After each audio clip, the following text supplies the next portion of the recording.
always a pleasure when we get to hang out here together. Joe Raineri alongside Craig Mish, as we are still trying to make heads or tails of what it was that happened yesterday during the trade deadline in Major League Baseball. I can tell you, well, what happened on Saturday, we're going to get to see front and center here tonight. And that, of course, is Tariq Skubal, and the Dodgers' new toy is going to be front and center. And boy, the Dodgers could use a win all of a sudden against the Cubs here tonight. That's just one of many games that we're going to break down for you. And Craig, it was, once this dust settles and everything clears, we've had a chance to, take a breath. There are some guys, though, that are on new teams that made a pretty interesting impact last night.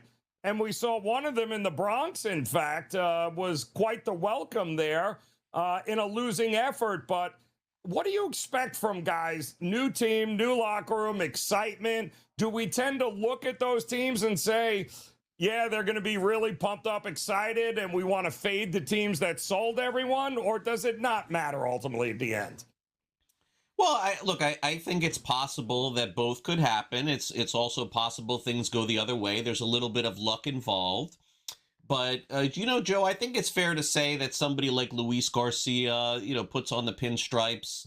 And we've seen this before. A lot of players go to New York and all of a sudden you get the very best out of them via a trade. And so I think that is possible. It's not necessarily from a betting perspective. I think it's probably more betting on the player than it is the team because you genuinely never know.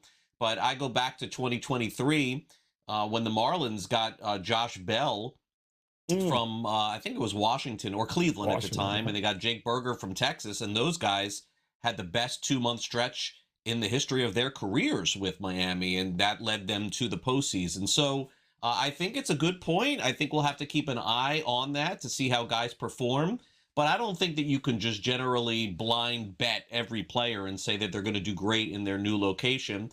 And on the flip side, I'm seeing a lot of the presidents and general managers speak today, some kind of having the unfortunate conversation, like Mike Elias in Baltimore said that he spoke to the players and kind of explained like what they're doing. Can't be a great conversation to have to walk in there and say, hey, we traded Adley Rutschman and we really didn't, try and improve the team, but they have their way about it. And I just think at this point, we'll just have to monitor it and see. What we tend to do is just play the result, Joe, and just whatever result happens, we say, well, that's why that happened, because they didn't do this or they didn't do that. Still a lot of luck involved in baseball, but I would say in particular for those teams that did make some moves like the Cubs and the Padres and some of those others, especially with guys that have starting pitchers, which we'll see tonight, Peralta in Tampa Bay, and then naturally, I wish we were on the air during this game, but we will not be. But of course, Tariq Skubal makes his debut with the Dodgers, so that'll be a fun one too. I had somebody ask me online earlier today, Craig, so does that mean teams like the rosters are set and guys can't still be on other teams? The trade deadline comes and goes. Doesn't necessarily mean that we're still not going to see possibly guys picked up on waivers or, minor league guys start to make their way up, right? I mean, it's the trade deadline's the trade deadline. Doesn't mean that teams aren't going to keep adding, right? No, but they have to go through waivers now. You can't make trades. So like a guy like Jorge Soler, who was designated for assignment, essentially, he now goes on waivers. So any team can technically pick him up, but you have to go through the system. And so as an example, I don't know who the worst team in baseball is. Is it the Mets or the Rockies? One of those two teams? But let's just say it's the Rockies. So Jorge Soler was cut by the Angels. And the reason why he was cut, Joe, is because they couldn't trade him. Obviously, they would have, Joe. They would have traded him yesterday if they could have. They couldn't. So the Angels have decided, okay, he has $8 million left on that $3 million deal, that horrible deal that San Francisco signed him to. And then the Angels ended up picking him up. And so now the Angels are basically willing to say, hey, look, Rockies, we'll start with you. Do you want to pick him up for the $8 million that's left, or $4 million, whatever's left? They say no. Then it goes to the A's, and then it goes to the Mets, and then he goes all the way through waivers, and then nobody ends up picking him up, and then somebody else will have the opportunity to grab him. But you can't make like a straight trade now. That does not exist. The guys have to go through waivers. That's the way that it's going to work. And when a guy like Jorge Soler, in fact, like you said, they couldn't trade him. I think a lot of that has to do with the fact that he's got a $13 million salary that is attached to him. If he was to pick up with another team on waivers, does that contract just is it now on their books and it rolls right in? Right, and so that's why no one will touch him. Essentially, that he will go right through waivers, and then he can be traded essentially to another team at that point. But you have to go through the waivers process. There cannot be one team making a trade with another team right now. It can't happen. But yes, to answer your question, so for example, let's say I don't want to let's just use a team. Let's say somebody on Cleveland tonight. Let's say a big player on Cleveland. We actually did have an injury. I think Jose Ramirez got hurt. But let's use Jose Ramirez as an example. Jose Ramirez is hurt, and now he's out for the year. And the Angels and Cleveland's like, wow, well, we'll just get this guy Soler, and then they pick him up, and they go back to the Angels, and the Angels like, what do you want to do? And then Cleveland's like, yeah, we'll just pay him the rest of the salary. Cleveland's like, okay, here you go. Or the Angels are like, okay, Cleveland, you take him, and now you got to pay the rest of the thing. But usually, guys, they got to clear, Joe. Usually, no one's picking up the salary. It has happened in the past where teams have made some pretty brutal mistakes picking up the money for the remainder of the season, but it's rare. It is rare. Teams generally are now going to let these guys pass all the way through.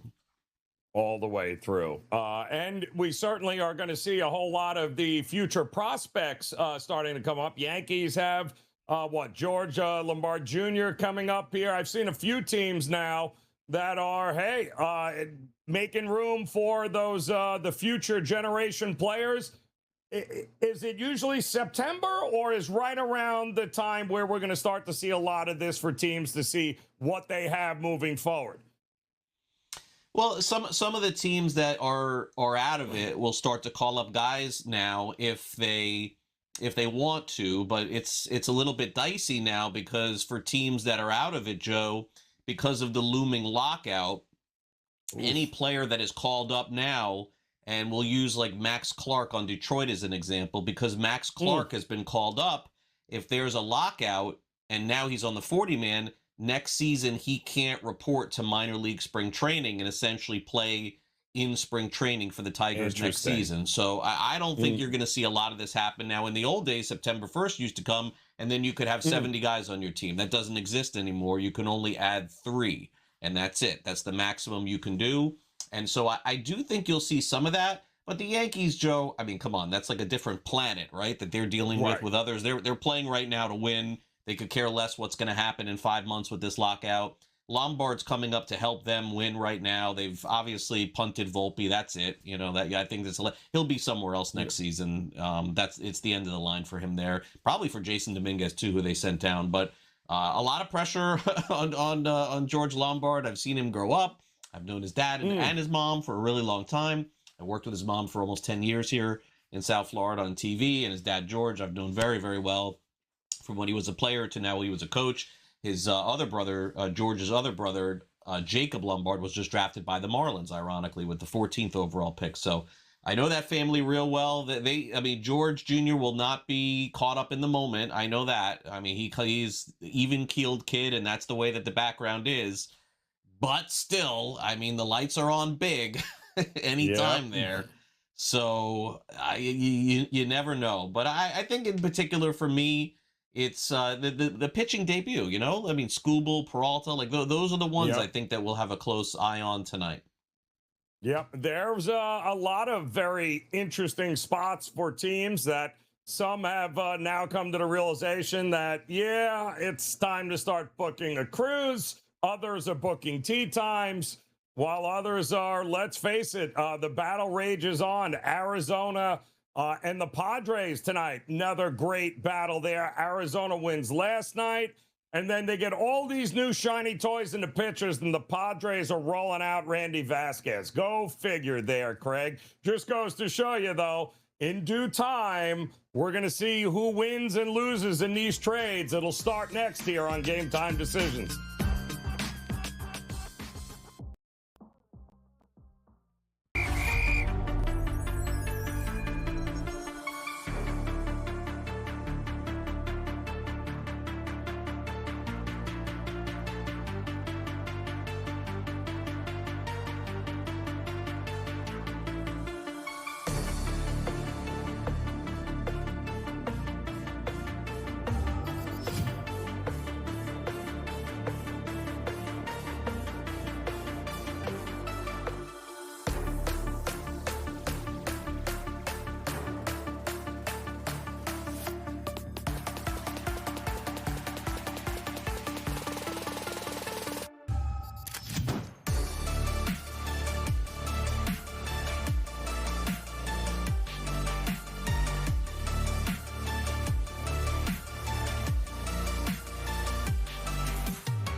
Shocker. Right? All right, welcome back in Game Time Decisions here on the Sports Grid Network. Joe Raineri alongside Craig Mish as we are getting ready for a big slate of Major League Baseball. 1 hour from now, we'll have, I believe, a 6:30, somewhere in that ballpark. The Angels and the Orioles will go at it. You got the Athletics and the Reds, Mets, Guardians, Nationals, and the Phillies all in the 6 o'clock hour before that next wave comes on. And we also have some NFL news and notes here, Craig, and I don't know how you feel about it, but it didn't feel like just not too long ago, the running back position was one of the most undervalued positions in all of football. Not so much for Bijan Robinson anymore as he signs a big 3-year extension now with the Falcons, making him the highest paid running back. What do you have, almost 2,300 yards of scrimmage a year ago? Or were you always a big believer in running backs at a dime a dozen? Or do you believe there are certain ones you have to pay, and Bijan Robinson is one you should pay?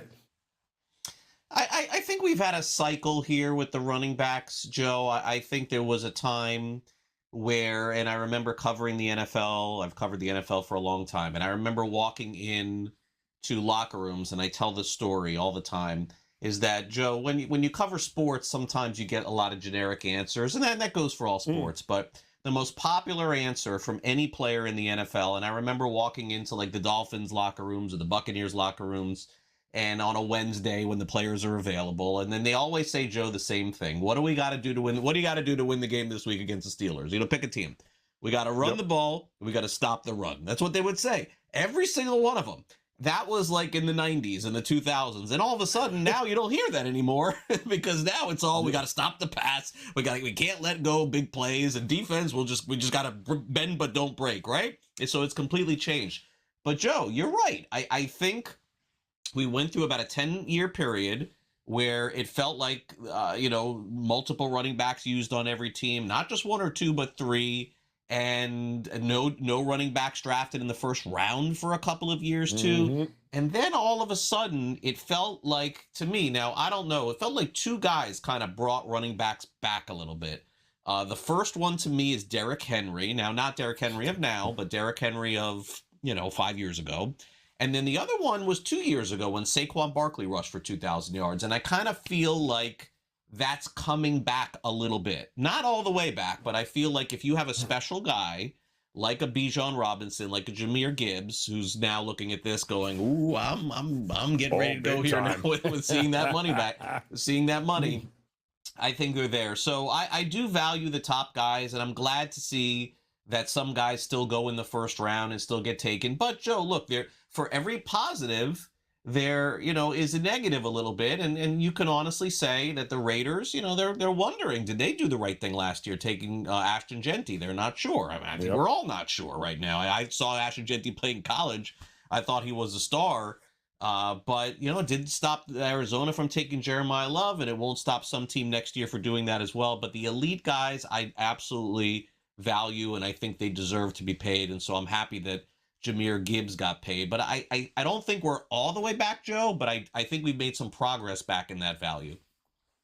Well, I think, and if you look at the guys who are making the most money in the running back position now, Craig, right? So Bijan, he's only 24 years old, right? This is now, forget about his rookie, this is now the second payday for him.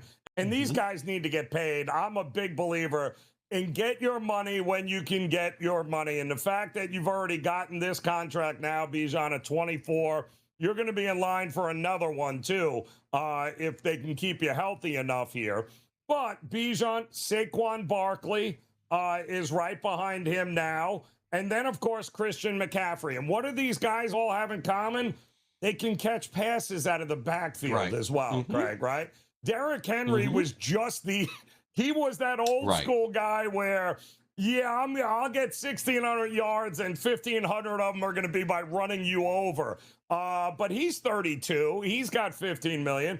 So I think there's levels to it, but I am with you. I think the more offense that you can be on the field for, The Jahmyr Gibbs he might overtake all of them with Detroit, but I do think it's the catching, the ability to catch passes out of the backfield that really was a big catalyst in saying, yeah, these guys are more than just hand it off 3 or 4. They are part of the offense here, and the top paid guys, they're all a bigger part of the offense than just running the ball.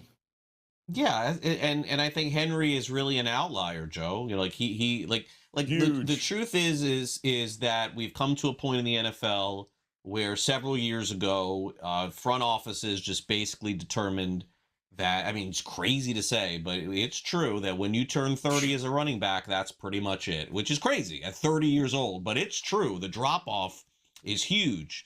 So, you know, it's funny that you say that about Jahmyr Gibbs. This may be his last contract. We're not sure, you know? I mean, Jahmyr Gibbs could play, Bijan Robinson. Bijan Robinson could play for another 8 years, and he could end up at the end of his career being like, let's say, Alvin Kamara, who lasted a really long time and is still playing right now.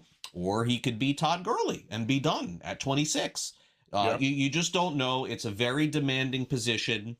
And far for me to say exactly what's going to happen. The one thing that I saw in terms of Atlanta, Joe, I don't know if you feel like this too, is that it felt like under Arthur Smith, when he was there, they were using multiple running backs and everyone was complaining about not getting him the ball all that much. Yep. And now I think with Stefanski, I certainly think that, like you saw last year too, I think you're going to start to see him get the ball a ton. I think you're going to see... was it Raheem Morris who was the coach of Atlanta last year? Am I getting that right? I believe it was Raheem Morris, right? Yes. Yeah, he got fired, but he gave the ball to Bijan a ton, and Arthur Smith was like playing games with other guys there. So I do think that that's also a big reason why is when you invest that kind of money in a running back, you kind of have to make him what they would call the bell cow guy, and that's what Gibbs is. Gibbs, why do I keep saying Gibbs? Bijan, I keep mentioning Bijan. I know what you're saying. Bijan, I get you. By the way, Falcons might have lost both of their top picks. Don't forget, they spent 2 picks last year on edge rushers. One of them, James Pierce Jr., might have a little bit of a law issue going on. And Jalen Walker they fear has torn his ACL earlier today. So both edge rushers could be out for quite some time here for the Atlanta Falcons. We'll have more, though, as Game Time Decisions continues on the grid.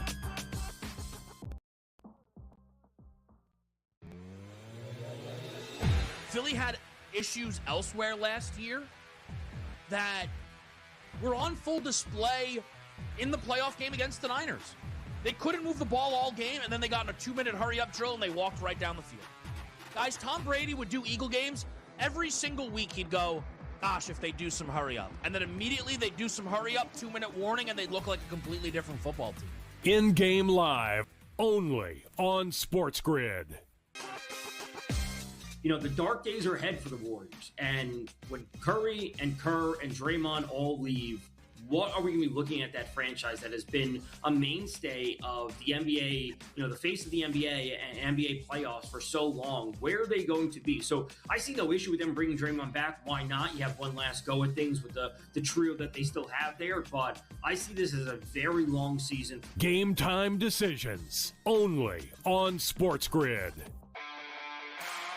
Just can't win the big game. He can't get us in the big game. Well, we got to let him go now because we're tired. We'll keep the quarterback. So, you know what I've been saying? Okay, you kept the quarterback. Guess what? Mr. Lamar Jackson, it's on you now. Hey, It's on you. Absolutely. Right? It's on Lamar. It is. It is totally on him now and the new coaching staff there. Outspoken with Dan Cilio, only on SportsGrid. I'd be looking to sell Louis Varland at this point just because his success has been great, but I'm also worried about how many more opportunities he's going to have given the dynamic of where the Blue Jays sit in the standings. You know, we've heard some rumors that they may be wanting to trade Jeff Hoffman, and it could open up a lot of opportunities for Louis Varland, but there's also nothing pushing the Blue Jays to continuously have out a great player when they're fighting for nothing when it's all said and done. Pro Baseball Today, only on SportsGrid.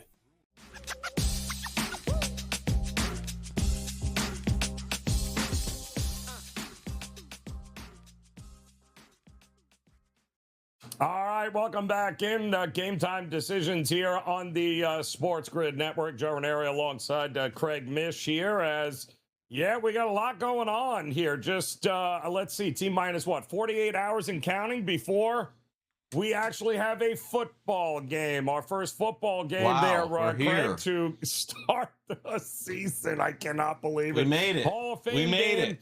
is here. We made it. And I believe We made Carson Beck was announced as the starter for the Cardinals. So, yeah, so it's not going to be good football. Yeah, Pickett versus Carson Beck for the opening game on Thursday night for the Hall of Fame game. Cardinals taking on the Panthers. I'm expecting good things from the Panthers this year because I'm thinking Bryce Young's going to take that next step again. But the Cardinals, I'm still a little hesitant about. But either way, we get our first crack at both these teams on Thursday, and that means it won't be long before college football is also upon us in a few weeks. Crazy.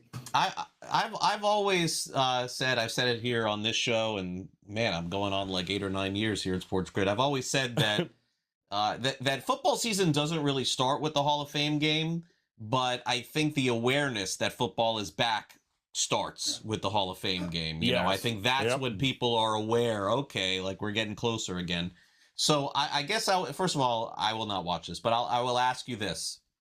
So I'm going to give you an over-under, Joe. Over-under on 4.5 real minutes, 4.5 football minutes of you watching that preseason game tomorrow night. Not 4.5 minutes, 4.5 football minutes in that game tomorrow night. Over or under for you?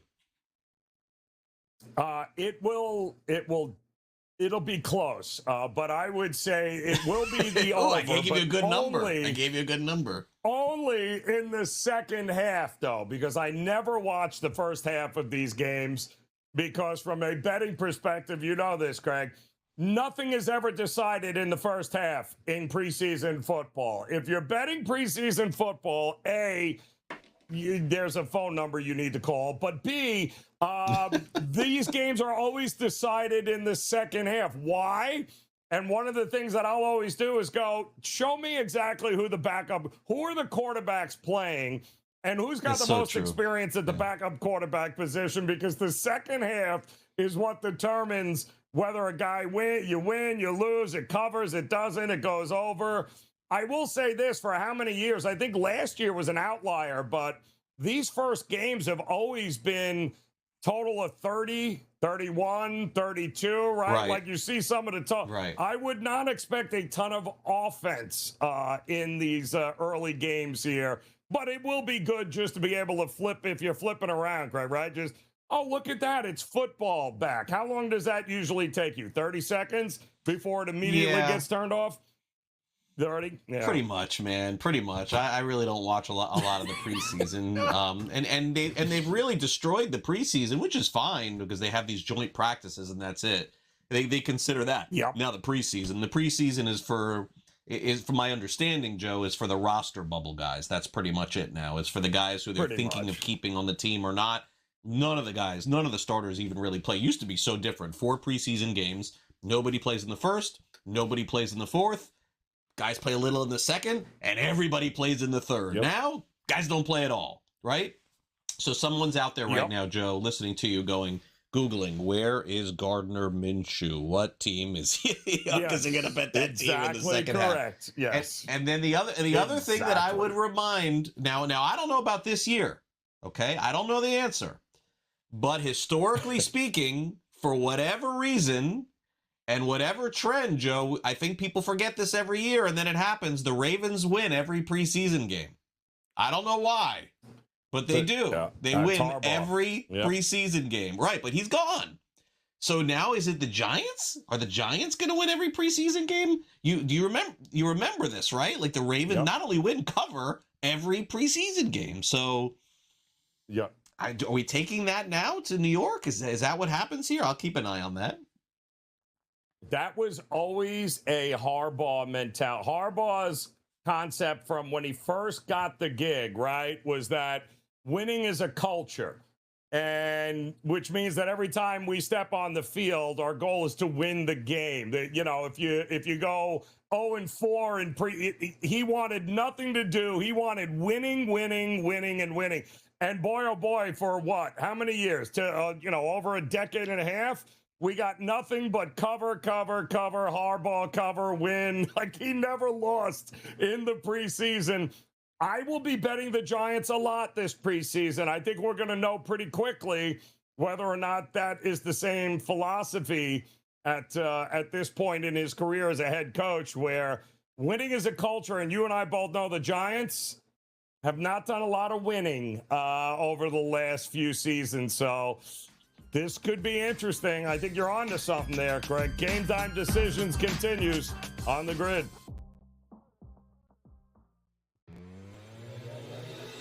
Philly had issues elsewhere last year that were on full display in the playoff game against the Niners. They couldn't move the ball all game, and then they got in a 2-minute hurry-up drill, and they walked right down the field. Guys, Tom Brady would do Eagle games.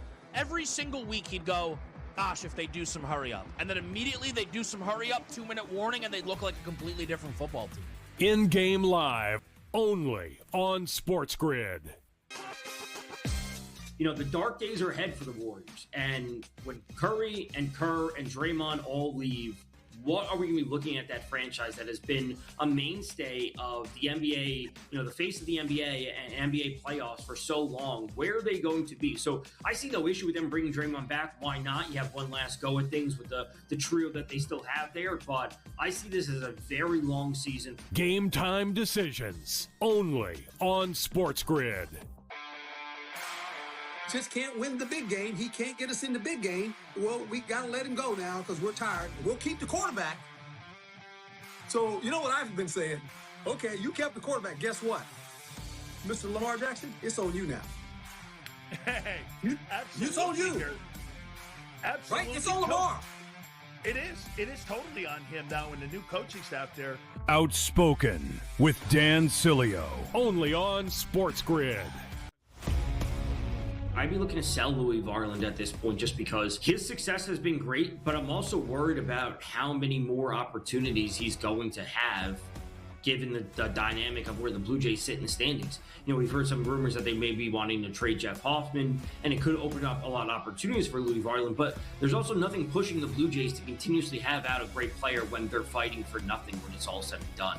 Pro Baseball Today, only on SportsGrid.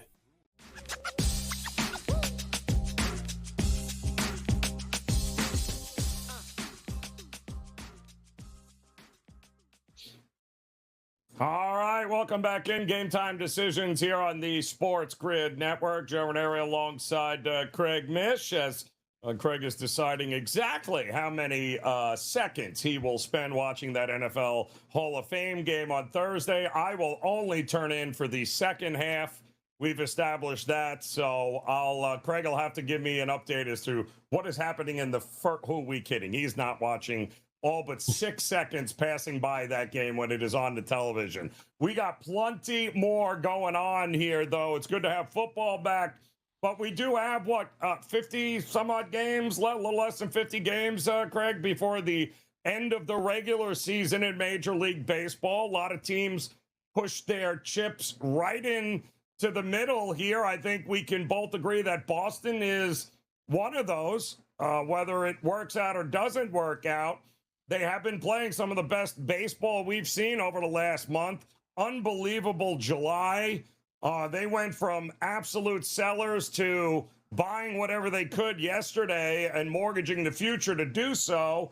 And now they've got themselves a interesting series against the White Sox, who I believe, the 8th or 9th, they ended up sweeping in Chicago. And now the White Sox get the return of favor at Fenway. But I don't know that I want to step in front of this Boston train right now. Does that make sense? Yeah, Boston's fired up, obviously. Adley Rutschman, when he's healthy, will be there. They, clearly are looking toward winning this year. They've made that statement, may have sacrificed for the future, too. Traded a lot of prospects, traded Marcelo Meyer also, one of their top prospects previously.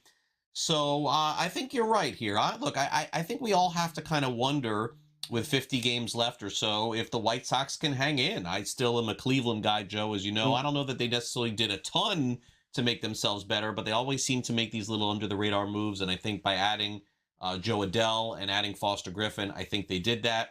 And, White Sox didn't do a whole lot, but I think they probably looked in the mirror, Joe, and said, you know what, like, were we supposed to be here anyway? I don't think so.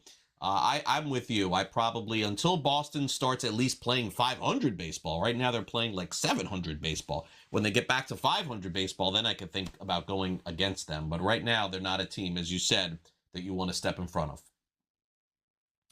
Yeah, especially at home. Now, they are coming off of that West Coast road trip, but hey, they swept the Dodgers while they were out there. They had a night off yesterday. Davis Martin, it's interesting. You know, you have been pointing this out for a while now, where we have some of these pitchers that have been very good this year, and then all of a sudden you start looking at their last, 4 or 5 starts, and you're going, well, they're certainly getting up there in innings. And right. Yeah, this is a lot of, they have not, and Davis Martin is one of those guys here. He's an all-star. He's been way better than I thought he would be, but it does appear that maybe some fatigue starting to set in, because his last 4 starts have not been good for the White Sox, home or away. And how much does it matter? They just saw one another 3.5 weeks ago in the scope of things to you. Oh, yeah, probably not much. They make those adjustments, but the innings and the pitches, that's a real thing, Joe. And we really don't know about him or Burke or any of really the pitchers on the White Sox. And you're going to have a lot of other teams that are going to go through this too. A lot of uncharted territory where just don't be surprised if you see guys not be able to make it through the end of the season. I think that that's a possibility too. But look, I mean, you kind of have to go through it, and you have to figure out who you are. Back in the days, in the 80s and the 90s, it was like 200 innings, and then you started to worry about it. But right now, it's like 140 innings is when you start to worry about guys. A completely different scenario.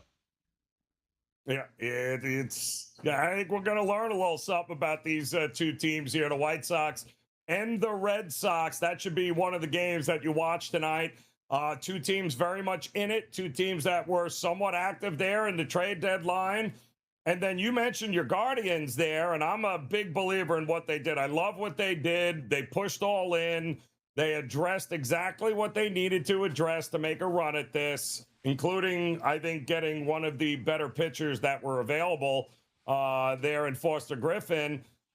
But what do you do now with some of these teams that have nothing to play for, like the Mets, who are already terrible, fire sale, 22-32 on the road, 6th worst road record. Now they got to go into Progressive here and take on a team that's got to be excited to play now, because ownership is obviously backing them. But what could that possibly be like in the Mets locker room right now, Craig? Horrible. It's a horrible feeling being in there, seeing everybody traded. And it's even worse feeling for guys like Polanco and Luis Robert, who were thinking there by maybe some miracle that we could get out of here, and now they're stuck there. That's probably the worst clubhouse going right now in baseball, I would guess. And I'm not there, and I don't want to point fingers or anything, but look, I like Francisco Lindor, okay? Like, I think he's a great player. I think he's got a great attitude. I've always liked him. I know the Soto stuff came up. I'm not on team anyone, but I definitely like Francisco Lindor, so I want to make that clear. But the rest of that squad has got to be feeling awful, and that's what the problem is, that, like, another team that has to be feeling like that, Joe, right now, and they've already been in a spiral. They're going to keep going. How are those guys on the A's feeling right now? They lost 1 million games and didn't do anything. They didn't trade anybody. How did the A's get out of this deadline without doing a thing? There was 100 trades yesterday. So that's another team I wouldn't be surprised to see just slide. And then, clearly we're going to find out. There's a lot of speculation with Tony Vitello, who is the first-year manager. Of course, it's been well documented. He came from college and managed the Giants. Is he a one-and-done guy, Joe? I don't know, but we're going to learn a lot about him now with that team that looks like half the team they had at the start of the season. So that's another team to keep an eye on as well. Yeah, some of those questions and some of those moves. The Angels giving a guy a half a year contract. I don't even know what that was when they hired Suzuki there. It's like 1 year. Do the managers 1 year deal? Okay, I mean, nothing says stability like hiring a guy for 1 year, and we'll see how it goes after that, which is kind of crazy. But listen, you've been in enough of these locker rooms. In this day and age of Major League Baseball, how important are managers here? Because the way they hire them, that's a great question, and the lack of investment. But honestly, I guess it changes from organization to organization. Does experience still matter when it's all said and done? Oh, I fought with people constantly on this topic. So I personally don't think it makes that big of a difference, Joe. I think over the course of the season, the decisions that work and the decisions that don't are about 50-50. I think some of the best managers are probably +2 wins, maybe 3, and some of the worst are probably minus a couple of losses, maybe 3, and that's it. I mean, Joe, all you got to do is take a look at the best managers in the history of the game, and they're like, they're above 500. But generally speaking, look at all of their records. Look at Jim Leland's record. He's the latest manager to get in the Hall of Fame. He's like a little bit, but he had Pittsburgh and they were supposed to. Look what he did with not that much. I got news for you. The record wasn't that great. He was above 500, barely. So I don't think it's the players, Joe. For me, it's the players. Now, can a good manager speak to the media better? Can he do a great job managing egos in the clubhouse? Yes, right. All those things are very true. You're dealing with millionaires, and that's not easy to do. So I do think that that's a big part of it. But as far as the tactical aspect of that, it is not just a manager. There's a bench coach and a first base coach and a hitting coach and a pitching coach, and everyone is, and they meet before the games and say, hey, if we get to the 7th inning and we see Volpe, what are we going to throw him? Okay, let's do this. They have this all mapped out. The manager, all he has to do is just hit the button. So I personally don't think it's a huge factor. There are better managers in like Kevin Cash is obviously a really good manager in Tampa Bay, right? Like we understand that.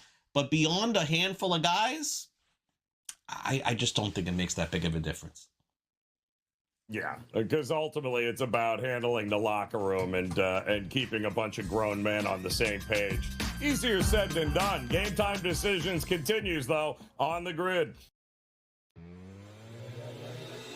Philly had issues elsewhere last year that were on full display in the playoff game against the Niners. They couldn't move the ball all game, and then they got in a 2-minute hurry-up drill, and they walked right down the field. Guys, Tom Brady would do Eagle games.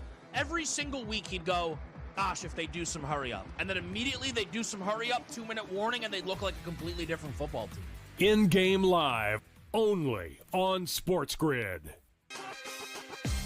The dark days are ahead for the Warriors. And when Curry and Kerr and Draymond all leave, what are we going to be looking at that franchise that has been a mainstay of the NBA, the face of the NBA and NBA playoffs for so long? Where are they going to be? So I see no issue with them bringing Draymond back. Why not? You have one last go at things with the trio that they still have there. But I see this as a very long season. Game Time Decisions, only on SportsGrid.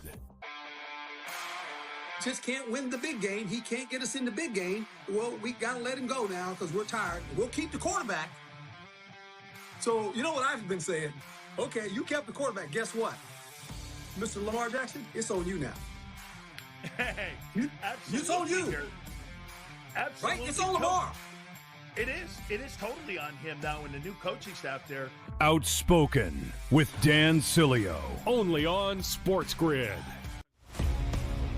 I'd be looking to sell Louis Varland at this point just because his success has been great, but I'm also worried about how many more opportunities he's going to have given the dynamic of where the Blue Jays sit in the standings. We've heard some rumors that they may be wanting to trade Jeff Hoffman, and it could open up a lot of opportunities for Louis Varland, but there's also nothing pushing the Blue Jays to continuously have out a great player when they're fighting for nothing when it's all said and done. Pro Baseball Today, only on SportsGrid.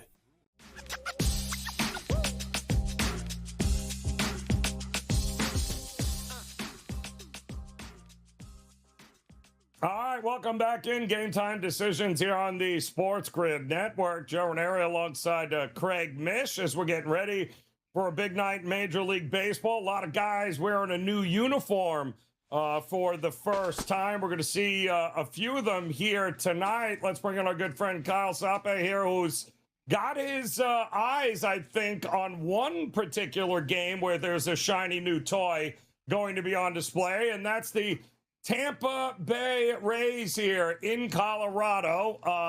It's kind of a snooze fest last night. Only 22 runs scored there, Kyle. So hopefully they pick up the pace here a little tonight. But we will get a chance to see. Yeah, there he is, the one and only Mr. Peralta. Don't ask Craig about Peralta. He's not a big Peralta guy, but what are your thoughts on him? New uniform, new city, new team. What are we thinking? New uniform, new him. I think Freddie Peralta comes out firing in his debut here. You're talking about a guy whose ground ball rate is on the rise, and he's not allowing many barrels. And that, I mean, you never like picking on a pitcher that's going to Coors, but if you're going to do it, a guy keeping the ball on the ground is the path I'm going to go here. So this is my biggest baseball wager of the week so far, and it might end the week being that way with the Rays money line, and I'm going to lay the 1.5 at roughly even money. I'm even going to sprinkle on Freddie Peralta to win the start in his debut. You're looking at about plus 140 on that range. As you mentioned, 22 runs last night. So the bullpen's a little taxed here. We saw 3 arms go heavy out of the respective pens. So I'm thinking he throws somewhere in the neighborhood of 97 pitches, which is where he's been at all season long. I think that gets him through 5 or 6 innings. Obviously, you think the best contact team in baseball puts a few runs on the board in Coors. I'm looking at the Rays pretty convincingly tonight in Colorado. Should be. I think long term, Kyle, Peralta will be better. I think the Rays eventually will get him to throw his best pitch more, whatever they feel that is. I just don't know that that'll happen tonight. I think it's a little soon to presume that, but I do think in time he'll be better. The matchup of the night, obviously, is what everybody's watching tonight. It's Tariq Skubal making his debut for the Dodgers, Kyle. Let's just be honest.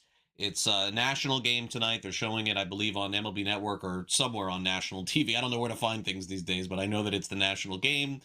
That I would assume you talk about a tick up in terms of velo and a tick up in terms of strikeouts. I would be curious tonight to see how Skubal does, say, first 5 innings or so, and I'd be very interested in his strikeout prop. I don't know that he'll win the game, but I know he's going to be amped up. There's no doubt about that. He's certainly going to be amped up, but this Cubs team doesn't really swing at pitches, so I'm a little bit worried about the pitch count getting up there. Even if he's throwing gas, you're talking a handful, 6, 7, 8, 9 strikeouts. That pitch count's going to get up there in a hurry. He's under 90 pitches for the first time since 2021 on a per-start basis. So I think you're looking at kind of a muted outing from him. He might be effective, but I'm not sure how deep he goes. And in this era, in 2026, where it's hard to get pitchers to go much past 100 pitches, 5, maybe 6 innings for some of these guys, especially for a team like the Dodgers, I've got no win staring at me right now for Skubal in his debut at plus money. I'm having a hard time not jumping on that. I don't like to be the guy that fades the all-pro pitcher going in his first start for the dynasty, the Monstars, all that good stuff. But I think I'm going to be on the other side here. I don't think he earns the win. That doesn't mean they don't win, but I don't think he gets the win. I'm kind of with you. They are really good against left-handed pitching here, the Cubs. They're going to have to be really good in this one here tonight. And it's funny, Kyle, I just talked about this market on a earlier show. I was looking at the prediction markets, and it was who's going to have the best record in Major League Baseball regular season when it's all said and done. The whole world is betting the Dodgers, and nobody seems to be giving the Brewers any shot at actually doing that. What do you think the Brewers, are they going to finish with a better record than the Dodgers when it's all said and done? I think so, because I think they want to. The Dodgers want to buy, which means you just need one of these top 2 seeds, and they'll get that. They know they're confident with that rotation, as long as it's reasonably in pieces, or not in pieces here. They can take it all the way here. I think they're looking for a buy. I think the Brewers want that top seed. They get a lot of NL Central opponents down the stretch here. as long as they can get past that 4-game set with the Dodgers, and it looks like you're going to miss Glass now, you're going to miss Ohtani for those games coming up here. If they can split or take 3 out of 4, they're in pole position plus 500. I think that's a pretty good price here. Again, betting against the Dodgers not exactly a way to make riches here, but I think if you're going to do it, they're slump proof. I mean, that's what the Brewers have been with their rotation with Miz at the top there. They haven't lost more than 3 games in a row since May. I don't think they open the door. Could the Dodgers kick it down anyway? Sure. I'll bet on them not doing that at 5-1. Yeah. Tonight in Philadelphia, Kyle, the Phillies are the biggest favorites they've been all season, and it's one of the biggest money lines we've seen in baseball all season long, too. A minus 320 tonight in Philadelphia, a rare sight with the Phillies taking on the Washington Nationals. The Phillies, who added Luis Ariz, who naturally will see his debut tonight. The Nationals, who decided it was time to pack it in a little bit for next year. I think that that's fair. But they did not know that they would not have James Wood while they're packing their suitcase for the next month or so with an oblique injury. So he is out too. Luzardo's on the mound. The Nationals are starting a kid who hasn't started much at all this season.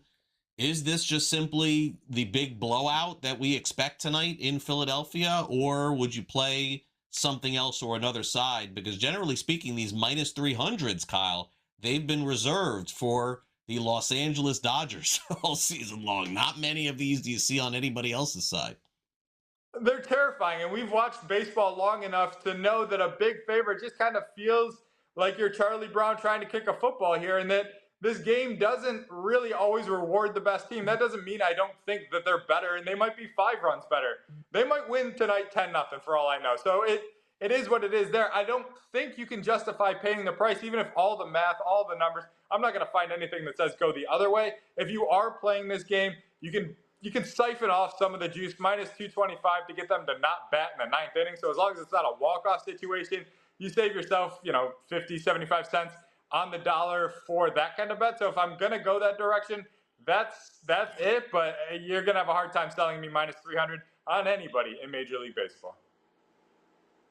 Yeah, and you know what? I just watched this guy Luzardo pitch against what's that team called again? Oh yeah, the Marlins. Didn't work out well for him at all. It there, did not. Craig Mish. I'm just saying. Don't burn me once. You know what I mean? Kyle's up. Hey, listen, Don't be man. mad tonight. We appreciate it. As always, man. Thank you very much. The Rays it is here. Let's go, Peralta. We'll have much more when Game Time Decisions continues here on the grid.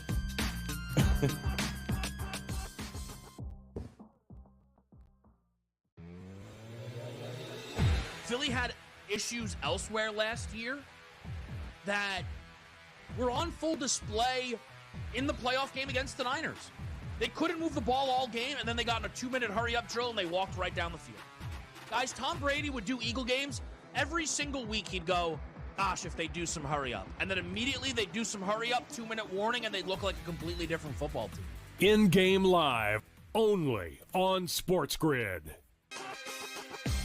The dark days are ahead for the Warriors. And when Curry and Kerr and Draymond all leave, what are we going to be looking at that franchise that has been a mainstay of the NBA, the face of the NBA and NBA playoffs for so long? Where are they going to be? So I see no issue with them bringing Draymond back. Why not? You have one last go at things with the trio that they still have there. But I see this as a very long season. Game Time Decisions, only on SportsGrid.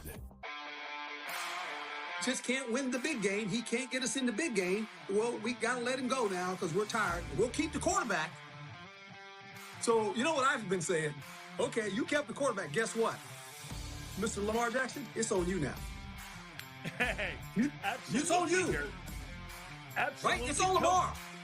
It is totally on him now when the new coaching staff there. Outspoken with Dan Cilio, only on SportsGrid.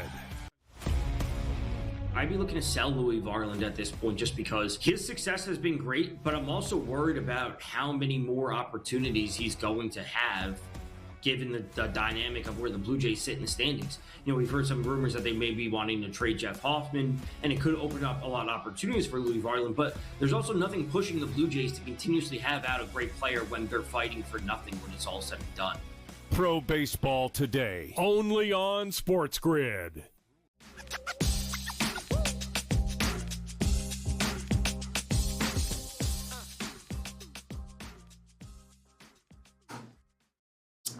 And we're back. Game time decisions here on the SportsGrid Network. Always a pleasure on this Tuesday as we wrap up this first hour together. Get ready for what should be a loaded slate of games coming up here tonight. A lot of new shiny toys going to be on display tonight. School is going to be at the front. I can only imagine what the ratings will be on that game. I believe that's on TBS too, by the way, Craig. Okay, So gotcha. it is Thanks. sort of going to be national I do get game. that.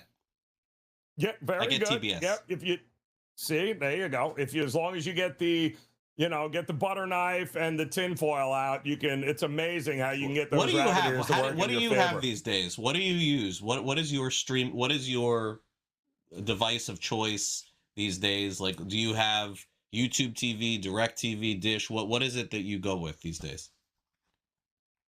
Yes. All of them. So yes, you just you have up. to have one. Come on, You said it. that's like $1,000. You can't have that. No, listen, I got YouTube TV, obviously, but okay, I mean for YouTube baseball, TV. it's MLB TV. Right. Yeah. Right. You Same add thing for MLB. NBA. Right.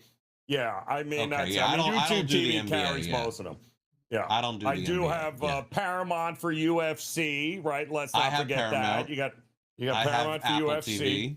I have Netflix. I have Apple TV because I know after the World Cup you said you were going to watch a lot of the MLS. I think, right? Because Apple TV. I've been watching it nonstop. I mean, it's crazy. All about the MLS. That's good stuff there. Now you know where to find it. Is there anything else worth having? I don't think so. Oh, Netflix. You gotta have Netflix for every now and then, right? I actually have. I still have DirecTV. I actually have that because the streaming is really easy to use. And you could like just stream DirecTV anywhere, and with DirecTV, you can, I can watch anything, anywhere, anytime. And I suppose you could do that with YouTube TV too.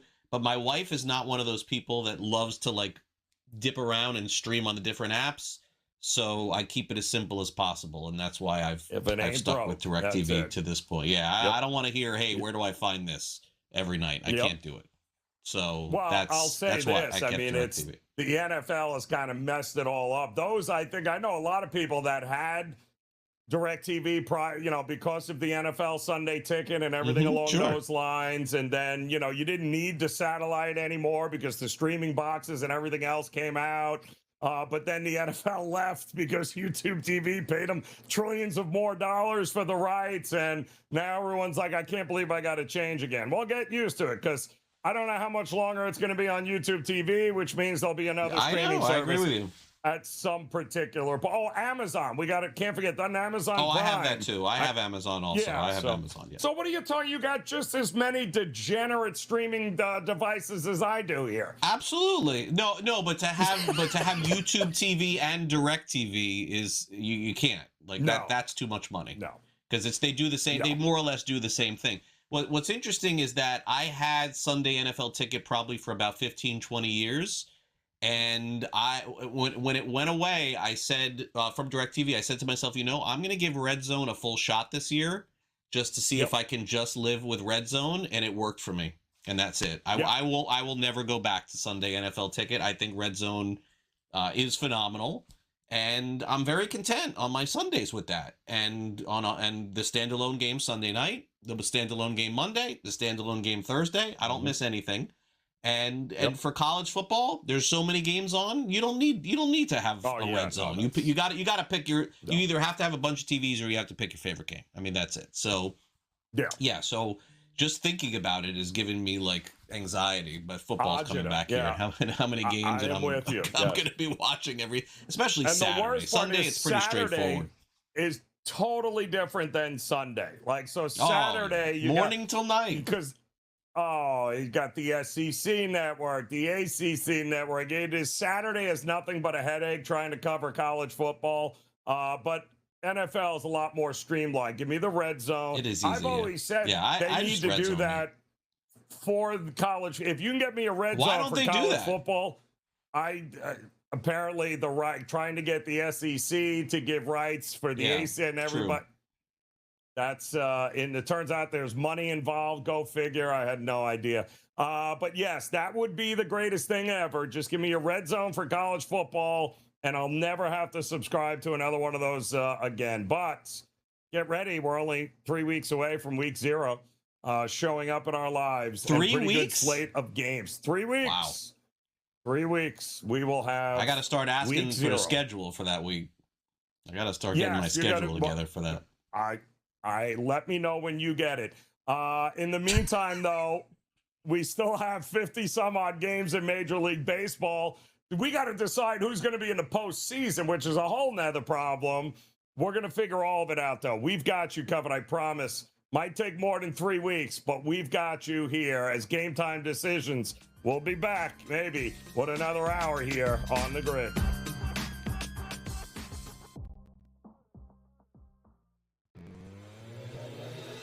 Philly had issues elsewhere last year that were on full display in the playoff game against the Niners. They couldn't move the ball all game, and then they got in a 2-minute hurry-up drill, and they walked right down the field. Guys, Tom Brady would do Eagle games. Every single week he'd go, gosh, if they do some hurry-up. And then immediately they'd do some hurry-up, 2-minute warning, and they'd look like a completely different football team. In-game live, only on SportsGrid. You know, the dark days are ahead for the Warriors. And when Curry and Kerr and Draymond all leave, what are we going to be looking at that franchise that has been a mainstay of the NBA, you know, the face of the NBA and NBA playoffs for so long? Where are they going to be? So I see no issue with them bringing Draymond back. Why not? You have one last go at things with the trio that they still have there. But I see this as a very long season. Game Time Decisions, only on SportsGrid. Just can't win the big game. He can't get us in the big game. Well, we got to let him go now because we're tired. We'll keep the quarterback. So, you know what I've been saying? Okay, you kept the quarterback. Guess what? Mr. Lamar Jackson, it's on you now. Hey, absolutely. It's on you. Absolutely. Right? It's on Lamar. It is totally on him now when the new coaching staff there. Outspoken with Dan Cilio, only on SportsGrid. I'd be looking to sell Louis Varland at this point just because his success has been great, but I'm also worried about how many more opportunities he's going to have given the dynamic of where the Blue Jays sit in the standings. You know, we've heard some rumors that they may be wanting to trade Jeff Hoffman, and it could open up a lot of opportunities for Louis Varland, but there's also nothing pushing the Blue Jays to continuously have out a great player when they're fighting for nothing when it's all said and done. Pro Baseball Today, only on SportsGrid.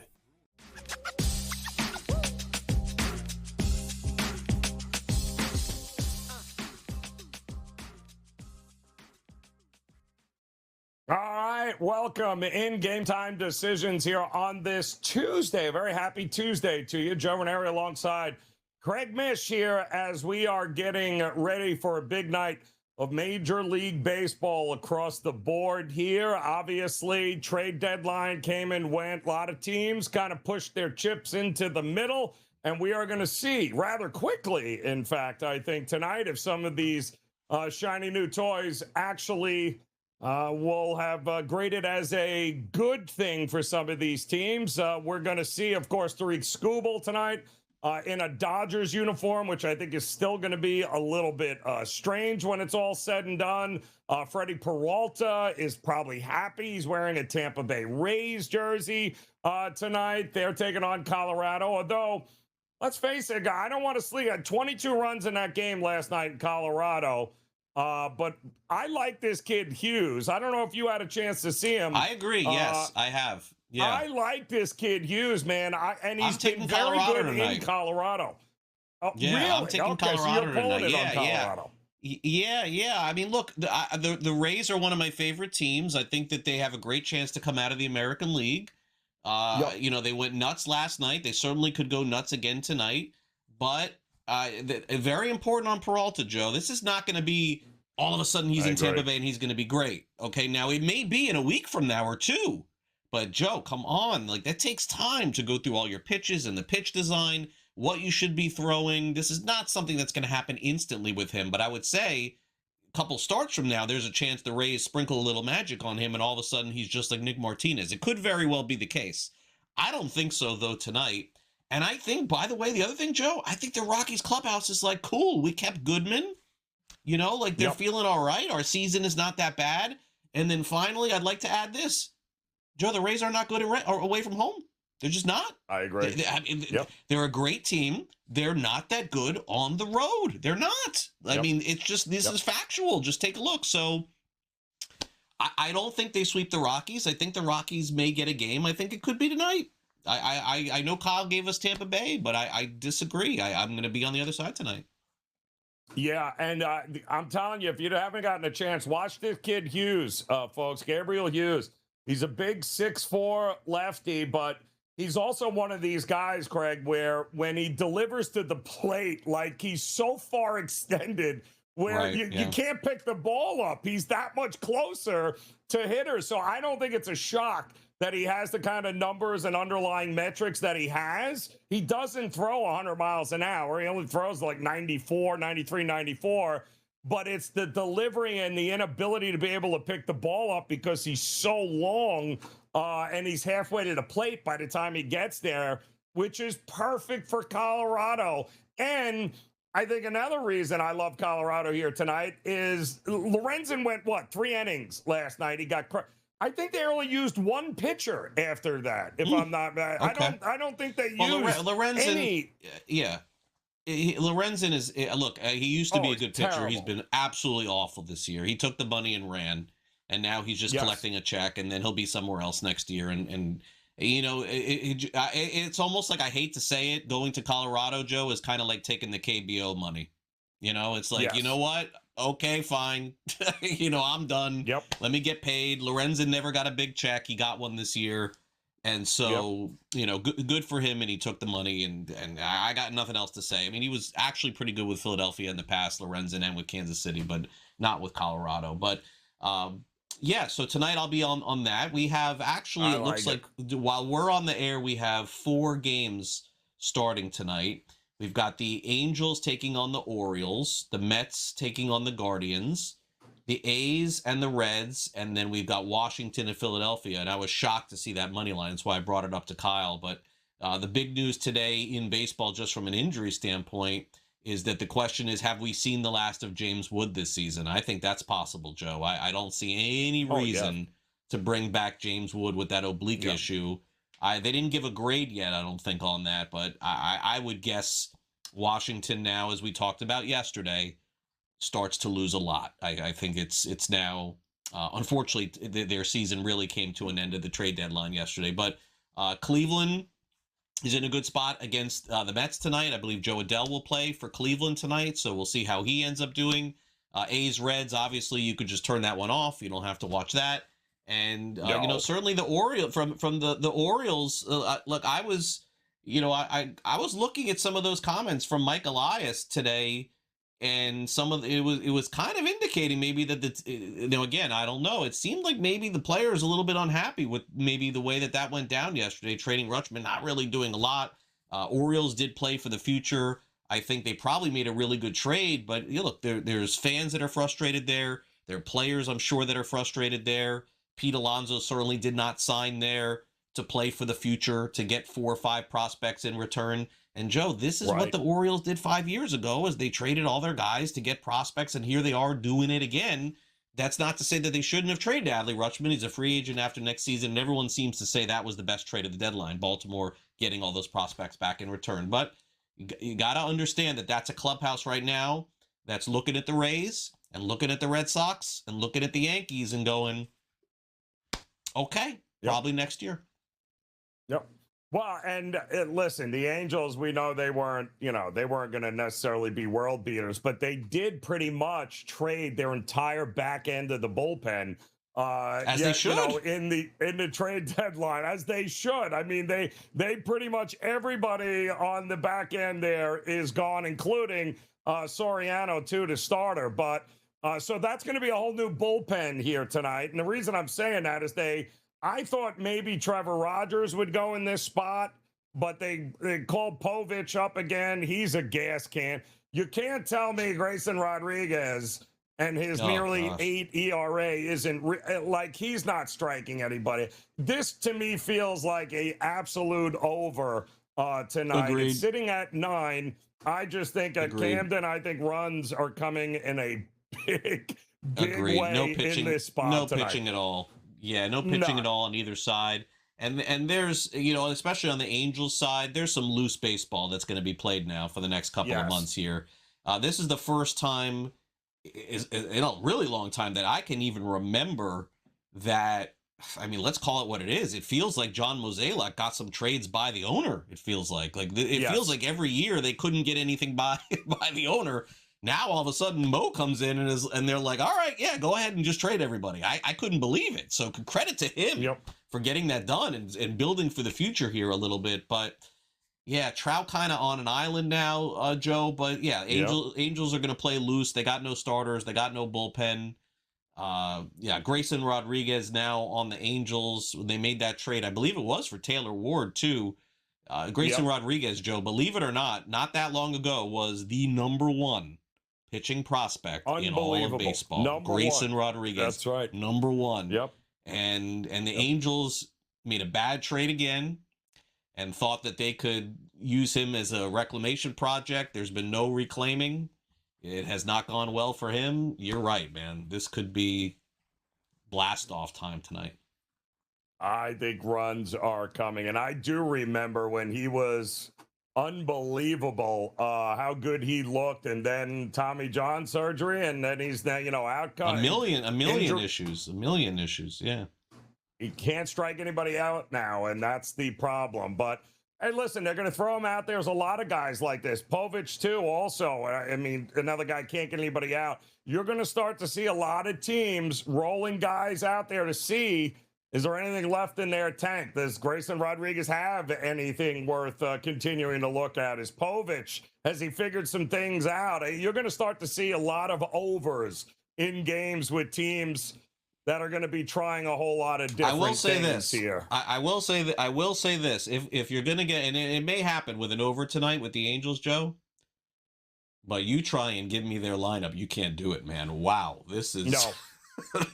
No. I mean, you try to give me 4 through 9 on the Angels tonight. Can't do it. Tell me who's in that lineup off the top of your, in a million years, I could not. I'm looking at their lineup now. I know who Vaughn Grissom Couldn't have any of them. But he's batting cleanup tonight. Cleanup. Guzman, Ballesteros. Wow. This is. Nope. And you know what? All going to be 3 for 4 tonight. We're going to have 19 runs in this game is what we need. Game time decisions continues on the grid.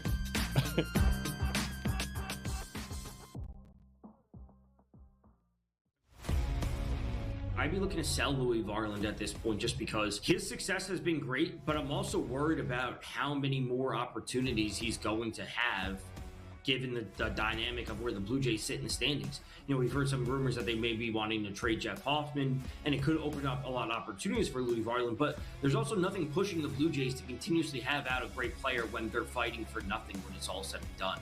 Pro Baseball Today, only on SportsGrid.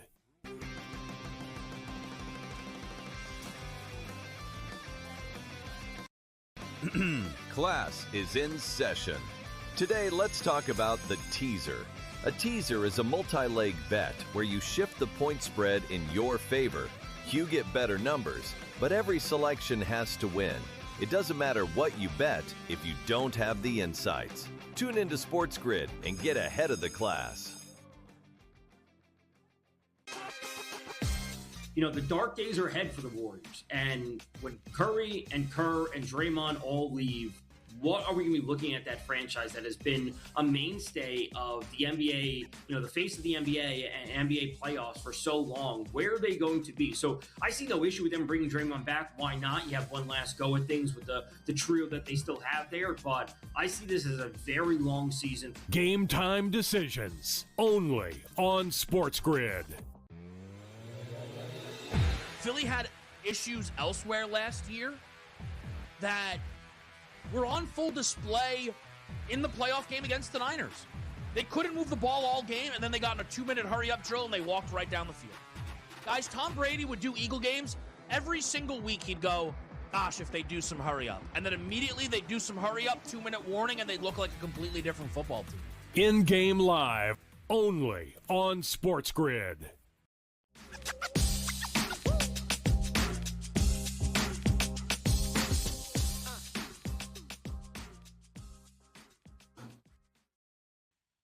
Welcome back in. Game Time Decisions here on the SportsGrid Network. Joe Raineri alongside Craig Mish as we are getting ready for some baseball here tonight. Interesting matchups.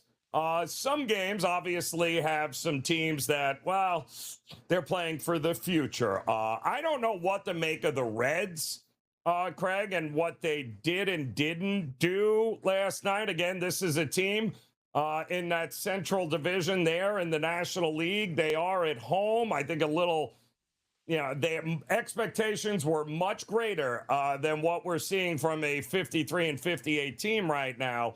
But the Athletics are just absolutely terrible. Brady Singer is terrible. You got JT, Ginn is pitching. He's back on the mound tonight. It's okay. But I don't know what to make of these Reds. Would you consider the Reds as somebody that were they sellers of sorts? Not, I mean, Stevenson's still on the team, right? That was the other big name. But I believe Lowe is now on a Guardian, so... Yeah. I think the Reds didn't do much, Joe, and neither did the A's. No. In fact, you look at those two teams, maybe they did the least in all of baseball. I think that's fair to say. Reds, to me, is one of those teams that, like, going into the season, I wasn't sure about, but when I saw them play in Miami, I thought, wow, this is going to be a good team. Ellie De La Cruz, Sal Stewart, Burns, good pitching. This is one of those where people ask me, and I give the answer. When I don't know, I say I don't know. I don't know what happened to the Reds, Joe. I thought they'd be way better than what they are now. They got to take a look in the mirror. As far as the A's are concerned, I've been spot on with them the last few weeks. I said at some point I think they'll be the worst team in baseball. They are definitely headed there. They did absolutely nothing at the trade deadline. They didn't even trade Jeff McNeil. I don't get it. Like, the A's did squat, nothing. And McNeil is going real good right now. They couldn't find a taker for him. You kidding me? Like, on some, I can't figure them out. I don't know if you're insinuating looking for an over tonight. I don't know that that's necessarily the case.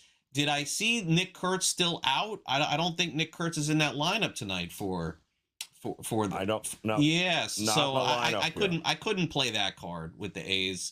If I had to play, let me see who their lineup is. So, guys you can't name on the A's: Bolte, Cortez, Walton, and White. Joe, you can't give me their first names. Walton. You can't. No, I can't. Donovan Walton. You're no, wrong. you could not. Okay, you know Soderstrom. You know McNeil, you know Lawrence Butler, and you know Jacob Wilson, and that's it. It's sad that we've gotten to this point. And I follow the game every day. Reds are going to win tonight. I would take the Reds. That's a simple and plain. I would even lay a run and a half. I can't take the A's. Cannot take the A's. Listen, nobody expected the A's to be world beaters here this year. It's still a franchise and an organization in limbo here until they can get their new stadium and head to Vegas and do those types of things. But the Reds have 7 pending free agents at the end of this season, and they only traded, one of them? Like, what about Eugenio Suarez? They couldn't get... I don't know what they're doing. I mean, Tyler Stevenson, the catcher, he's going to be a pending free agent. Why not get whatever you can from these guys and start over here, Craig? I agree. Look, I don't do like grades, like trade grades or deadline grades, but they're everyone's giving the Reds the worst grade on the board. I mean, it's just it doesn't make any sense. The A's and the Reds are the two teams that are what was the plan here? I'm very. See, with the Reds, it's a little different, though. Like, Joe, they have Terry Francona. They're not firing. I don't think they're firing Terry Francona. I mean, to me, he's still a great manager. Very worried for the A's, though. Very worried for that entire staff. Such a bad sign to fire your pitching coach after the All-Star break. Oof, like, that kind of, like, it's kind of too late at that point. Like, maybe you do that in May or you do it in June, but coming out of the break, that's the plan.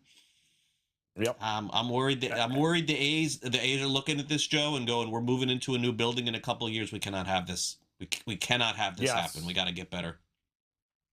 I think that it's going to be all about the future for them. But unless they're planning on re-signing Tyler Stevenson, but he's going to be a hot commodity.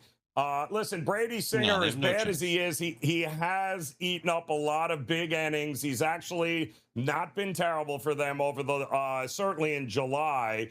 But Eugenio Suarez, he's not coming back. You're not signing him. Like you could have got Ellie De La Cruz, Stewart, Yep. Blades had a good year. Stevenson, That's what I mean. Suarez, even Dane Myers has been pretty good. How are the Reds this bad? With Chase Burns being in the Cy Young race too? Yep. Makes no sense. You helped me. Weird year for them. And by the way, they deserve to be this bad. Their run differential stinks. So they are. But again, now dialing it all back tonight, you cannot pay me to take the A's. I'm on the Reds. Won't do it. Has to be on the Reds. Reds are pass for me in this one. That's it. I'm looking for a way to be excited about the Mets, and I maybe the lights of no, can't. Let me see their lineup. Do it here. Cantillo going, I believe. Is it Cantillo tonight for the Guardians? Who hasn't been terrible for them, but no, he's been good. Don't forget though, Craig. Cleveland has lost 8 of their last 11. So despite the trades, that's all great. Yeah, but they're getting the Mets. Still have lost 8 of their last 11. When Nolan McLean is pitching for the Mets, go ahead and take him, and you'll feel nice at the end of the night. He's great. Okay. Nolan McLean is great, and that's it. I love Nolan. They have guys that Joe. Lindor is out there busting his ass and doubling and tripling and hitting home runs and stealing, and Benj is too, and Ewing. They have to, but Luis Robert, man, and Polanco, what a misfire on the off season with those guys. Oh my gosh. I watched them play against Miami. Runners on second and third, bases loaded. Yep. Let's try to hit a home run. No outs? Yep. What are you doing? Just hit the ball right field, drive in a run. That's going to beat the Marlins a couple of games out of the 4. I was so happy watching that. After I watched the second game, I was texting people. I was like, Marlins are going to win the rest of this series. The Mets, outside of McLean, they got no shot.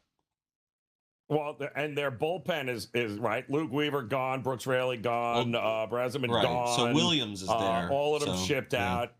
Who's coming in? And by the way, I'm so glad, to your point from last hour, how much does a manager really play in the success of a team? Apparently, the Mets thought by changing the manager and firing the manager, they were somehow going to get better results. They're worse. But boy, oh boy, they got worse. Game time decisions continues here on the grid.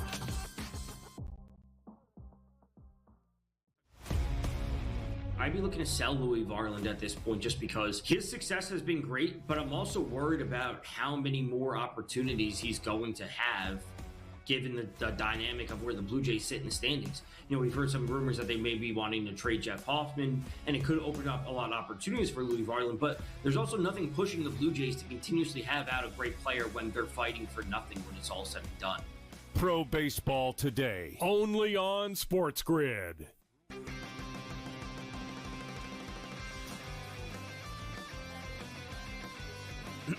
Class is in session. Today, let's talk about the teaser. A teaser is a multi-leg bet where you shift the point spread in your favor. You get better numbers, but every selection has to win. It doesn't matter what you bet if you don't have the insights. Tune into SportsGrid and get ahead of the class. The dark days are ahead for the Warriors. And when Curry and Kerr and Draymond all leave, what are we going to be looking at that franchise that has been a mainstay of the NBA, the face of the NBA and NBA playoffs for so long? Where are they going to be? So I see no issue with them bringing Draymond back. Why not? You have one last go at things with the trio that they still have there. But I see this as a very long season. Game time decisions, only on SportsGrid. Philly had issues elsewhere last year that were on full display in the playoff game against the Niners. They couldn't move the ball all game, and then they got in a 2-minute hurry-up drill, and they walked right down the field. Guys, Tom Brady would do Eagle games. Every single week he'd go, gosh, if they do some hurry up. And then immediately they do some hurry up, 2-minute warning, and they look like a completely different football team. In-game live, only on SportsGrid.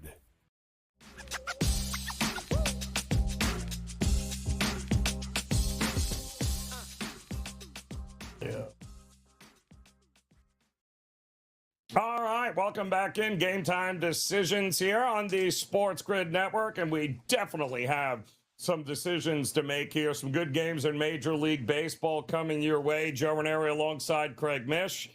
We are getting some information here, Craig. It looks like Yankees trying to bounce back at home against the Cardinals. I guess Walker has now been ruled out of the lineup here for the Cardinals. Heck of a way to bust out because the Cardinals have been struggling offensively, and well, so have the Yankees for that matter. But both teams broke out the lumber last night. 10 home runs in that game. Yankees could not get it done, but it's the guy, Ryan Weathers on the mound for the Yankees and quietly not getting any run support. But man, I'm looking at his last couple of starts. He has been phenomenal for them. And he's going to need to shut down this Cardinals lineup here because 10 home runs ain't going to get it done. Yeah, I would think there wouldn't be as many runs tonight. And by the way, look, I mean, that's all fine and good. And look, we'll all pay attention to Weathers. But the story tonight is George Lombard Jr., who is officially batting 8th for the Yankees tonight. So, that will be his Major League debut. I'm looking forward to seeing that, seeing if he gets a hit, which, of course, I am rooting for. But naturally, St. Louis kind of went the other direction. Now, all of a sudden, Joe feels like they're playing a little bit better. They're back to 56 and 57. But if St. Louis plans on staying in the race at all, they're going to have to win some games here pretty quickly. I know Burleson, if I'm not mistaken, was the one that hit 3 home runs last night. You're going to probably need something like that again. I personally don't see it. I think the trades that they made kind of indicated that the Cardinals are going to play toward next year. So that National League wild card, for me, it's, the Cubs and Phillies right there. I think they're in the driver's seat. I think San Diego took a big step forward yesterday, and they'll play against Arizona tonight. I think the Diamondbacks, to me, are still very much in it. I know there was a lot of discourse on the Diamondbacks, actually, today, Joe, saying that maybe Arizona didn't do enough. The hot rumor is that that's the team that made the trade or wanted to make the trade for Jacob deGrom. That was the team that was looking to get deGrom for the last 2 months.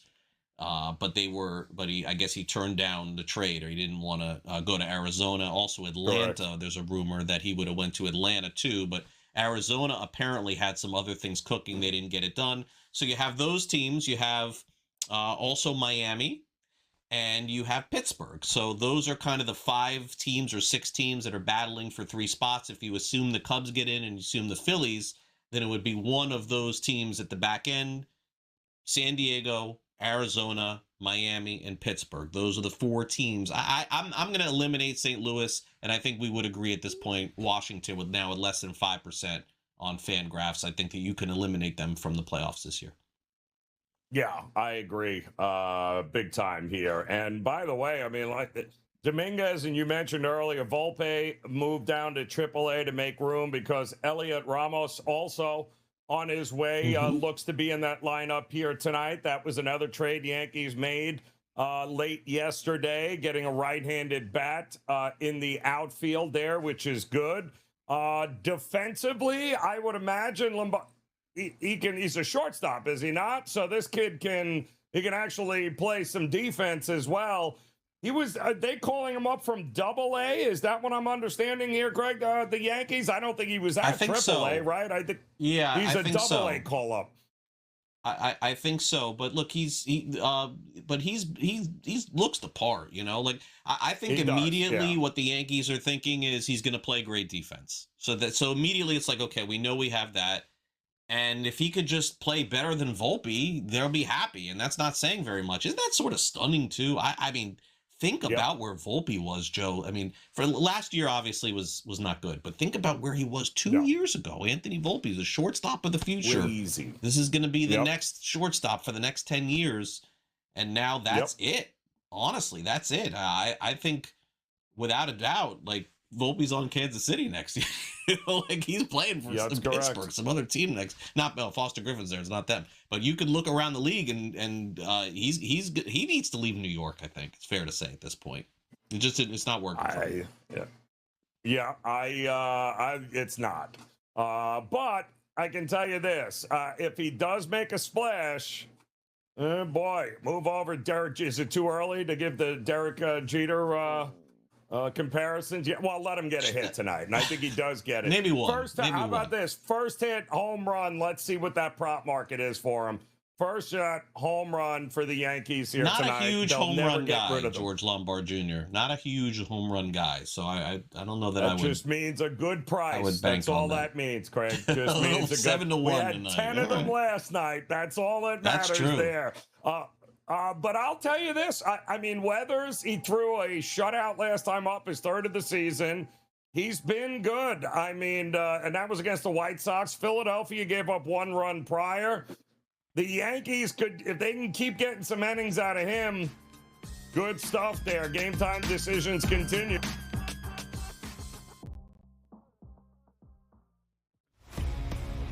I'd be looking to sell Louis Varland at this point just because his success has been great, but I'm also worried about how many more opportunities he's going to have given the dynamic of where the Blue Jays sit in the standings. You know, we've heard some rumors that they may be wanting to trade Jeff Hoffman, and it could open up a lot of opportunities for Louis Varland, but there's also nothing pushing the Blue Jays to continuously have out a great player when they're fighting for nothing when it's all said and done.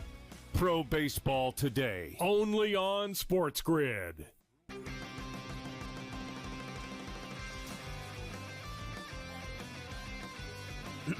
Class is in session. Today, let's talk about the teaser. A teaser is a multi-leg bet where you shift the point spread in your favor. You get better numbers, but every selection has to win. It doesn't matter what you bet if you don't have the insights. Tune into SportsGrid and get ahead of the class. You know, the dark days are ahead for the Warriors. And when Curry and Kerr and Draymond all leave, what are we going to be looking at that franchise that has been a mainstay of the NBA, you know, the face of the NBA and NBA playoffs for so long? Where are they going to be? So I see no issue with them bringing Draymond back. Why not? You have one last go at things with the trio that they still have there. But I see this as a very long season. Game time decisions, only on SportsGrid. Philly had issues elsewhere last year that were on full display in the playoff game against the Niners. They couldn't move the ball all game, and then they got in a 2-minute hurry-up drill, and they walked right down the field. Guys, Tom Brady would do Eagle games. Every single week he'd go, gosh, if they do some hurry-up. And then immediately they'd do some hurry-up, 2-minute warning, and they'd look like a completely different football team. In-game live, only on SportsGrid.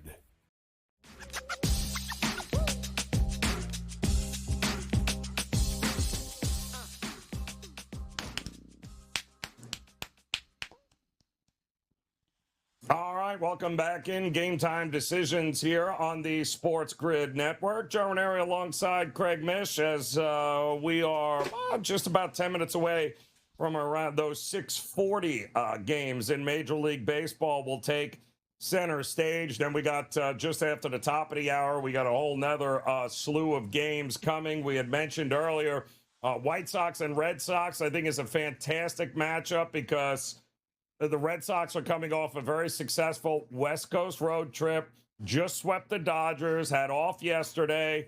Now they're back at Fenway. The White Sox, they had a pretty successful series against Tampa Bay, Craig. So they got to feel, you know, Yankees, Tampa Bay, and all of a sudden the White Sox got to feel like, you know what, we belong here. They did pick up Castillo. They did get some help there in the bullpen a little bit, but man, Sandoval on the mound versus Davis Martin, 9 is that total there. And I'd like to say we could be getting runs in this game, but the Red Sox bullpen, I just got to give them credit. This is just not a train I want to step in front of, even though don't like teams their first game back from a West Coast road trip. But I don't think Davis Martin is the same pitcher he was in May and June as he is right now. And They've been doing it without hitting a ton here, and I just, how do you give this White Sox team a real shot at not only winning the Central but actually making the postseason here? Yeah, I think you have to give them a shot. I mean, you got to give them credit. They've come this far, and it does feel like two guys have made the biggest difference on their team, Vargas and Murakami. And, you know, Colson Montgomery good too, but Vargas having the season that he's having out of nowhere, and then you combine that with the signing of Murakami, they're going to be in it to the finish. I just think the experience and the pitching and now these ads of Cleveland, to me, put them over the top. I've still been very bullish on them. And look, the Twins are just one game under 500, and they've injected some life into that clubhouse by adding Minter and adding some bullpen pieces. I get it.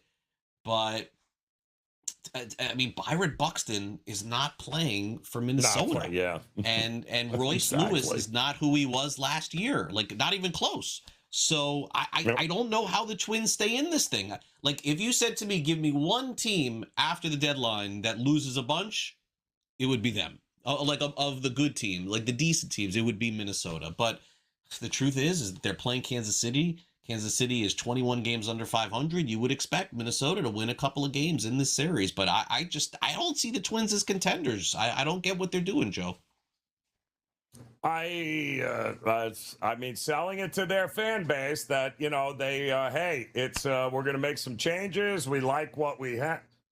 All right. Well, you're not going to be playing the Royals in the postseason. That's the problem there. But it's good to see that some of these teams in the Central, all the teams in the Central are really making a move except for the Royals, trying to be better down the stretch and give their fans a little something to cheer about in the postseason. I thought Ryan Jeffers, in fact, might have been up for grabs with the Twins. There was a lot of talk about, you know, the Yankees being interested. And speaking of which, by the way, I don't know if you saw, because if I hear one more, and I love a good conspiracy theory, but the idea that the owners have all colluded together to give Skubal to the Dodgers so there'll be a lockout, that's a different level of, like, but you don't be sniffing the paint. Like, put it down, guys. Like, that is not what's going on. And I'll tell you right off the bat, I think Cashman said it great earlier today. He was asked, well, why didn't the Yankees make a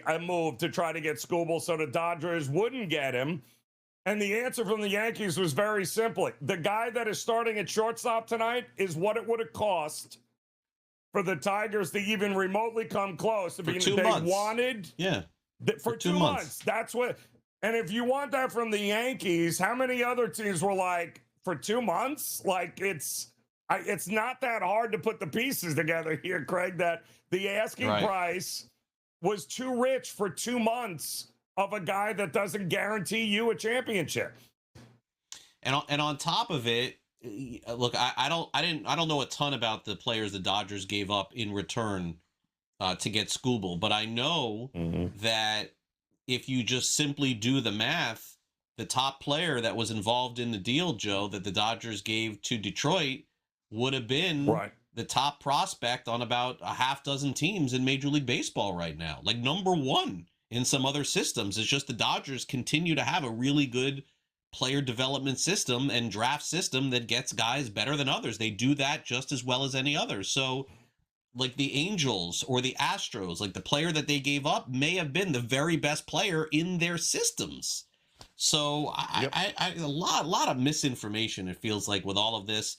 All you have to do is just simply put credit to the Dodgers, playing within the rules, doing everything they can to win.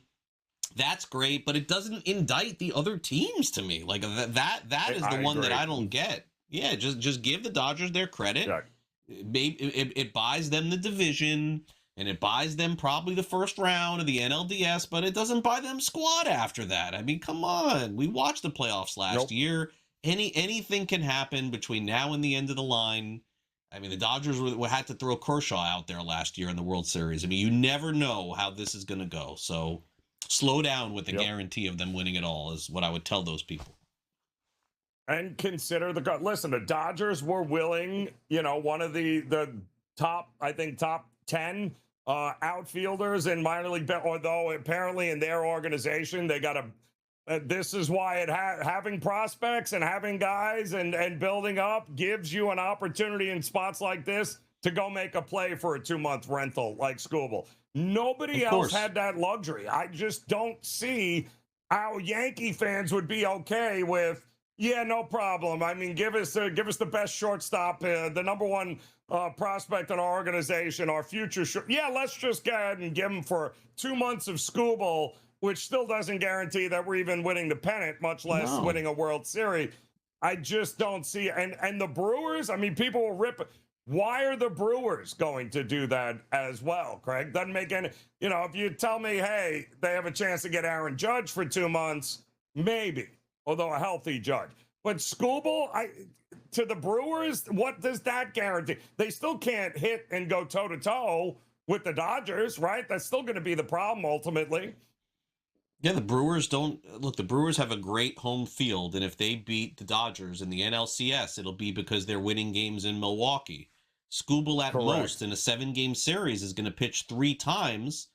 And by the way, based on, listen, again, no discounting or disrespecting Scooble, but this is the same guy who also, didn't want to pitch in the World Baseball Classic, I mean, who's this? Scooble could go 5-6 innings in 3 different games. I mean, he's arguably one of the best pitchers in baseball. It was, again, a great trade for the Dodgers, but putting him on Milwaukee just gives them another pitcher.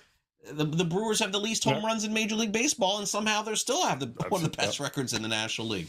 The team that you wonder, the only team that you wonder, and you say, could he have gone to one team and put them over the top, is Atlanta. I understand that one. Like, that's the one where you look at the Braves and you say, that lineup is great. 1 through 8, 1 through 9. Good point. You already got Chris Sale. Do the Braves have enough pitching to get far without Strider, without Schwellenbach, without Smith-Shawver, without somebody, the Grant Holmes and these guys, and Elder? Yeah, they're okay, Joe. They're okay. But would Scooble have put the Braves head-to-head against the Dodgers, and you would have said, you know what? Maybe I like Atlanta with Sale and Scooble going back and forth. They chose not to do it. As I mentioned, it's been reported that they were one of those teams that were trying for Jacob deGrom. They didn't get him. And by the way, is there any guarantee Jacob deGrom is pitching and healthy at the end of the season? No. But the Braves to me were interesting in that respect, because they're now counting on injured players coming back in the rotation and helping them. But offensively, Joe, I would contend that if there's any team that's close to LA in the NL, it's Atlanta. Atlanta can go toe-to-toe 6-7 deep. They got a great offense. And to be honest, Craig, I would rather not win the offseason in the NFL or the trade deadline in Major League Baseball. Game time decisions continue. I'd be looking to sell Louis Varland at this point just because his success has been great, but I'm also worried about how many more opportunities he's going to have given the dynamic of where the Blue Jays sit in the standings. We've heard some rumors that they may be wanting to trade Jeff Hoffman, and it could open up a lot of opportunities for Louis Varland, but there's also nothing pushing the Blue Jays to continuously have out a great player when they're fighting for nothing when it's all said and done. Pro Baseball Today, only on SportsGrid.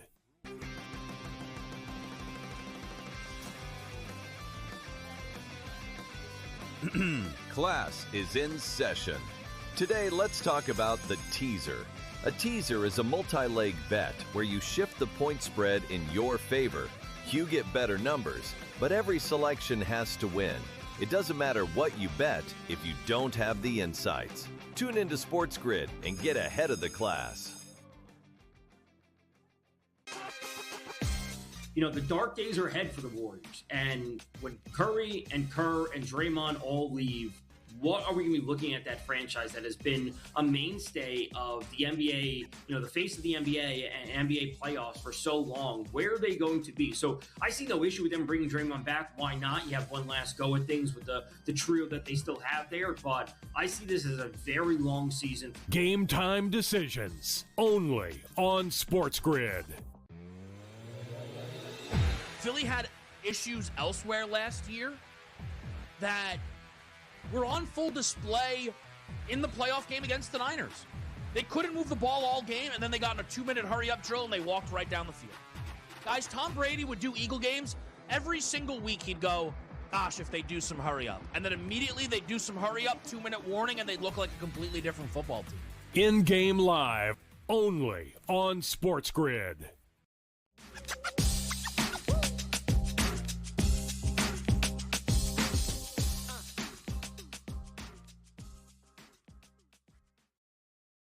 All right, welcome back in. Game Time Decisions here on the Sports Grid Network. Joe Raineri alongside Craig Mish as we are off and running. Games underway here. Loaded slate. We only had 8 games last night. Trade deadline craziness, but tonight they are off and running. Angels and the Orioles, no score, just underway. Athletics, Reds.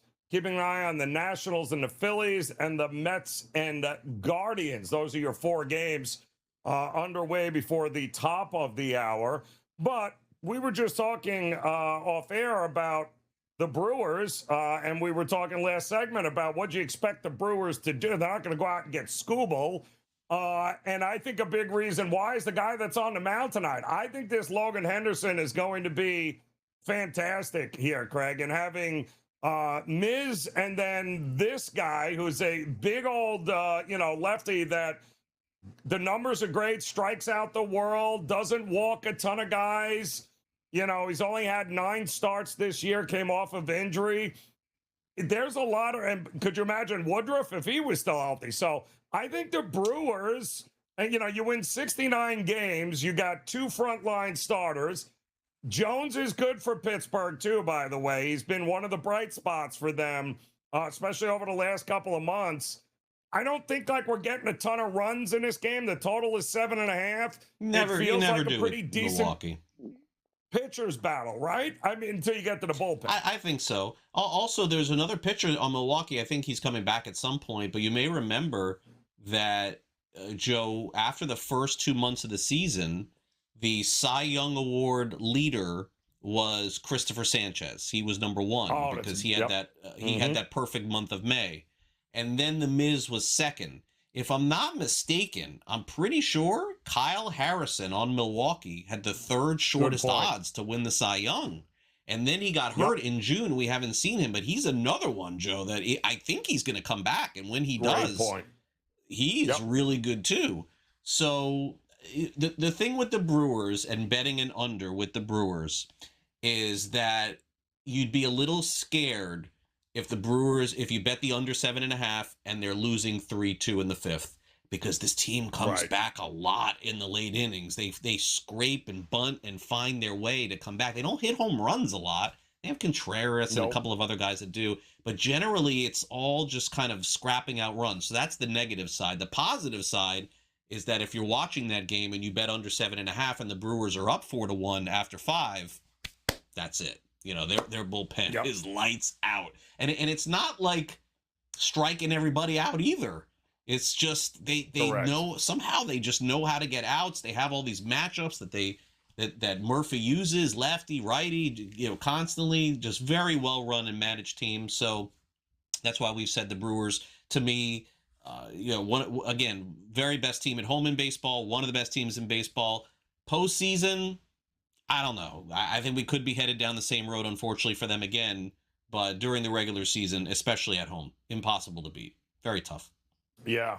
And again, I'm a big Logan Henderson fan. 9 walks in 44 innings so far this year. Yeah, he's good. The kid is, 10 plus per 9. He is striking out. And it's not like you got a very patient Pittsburgh team. So you just convinced me that the Pirates team total under is the way that I am looking here, Craig. I thank you very much for laying that on me here. By the way, Joe, the other good thing too on the under is that the Pirates now, look, I don't look, their bullpen was suspect, but they added Camilo Doval, they added Weaver, they added Lake Bacher.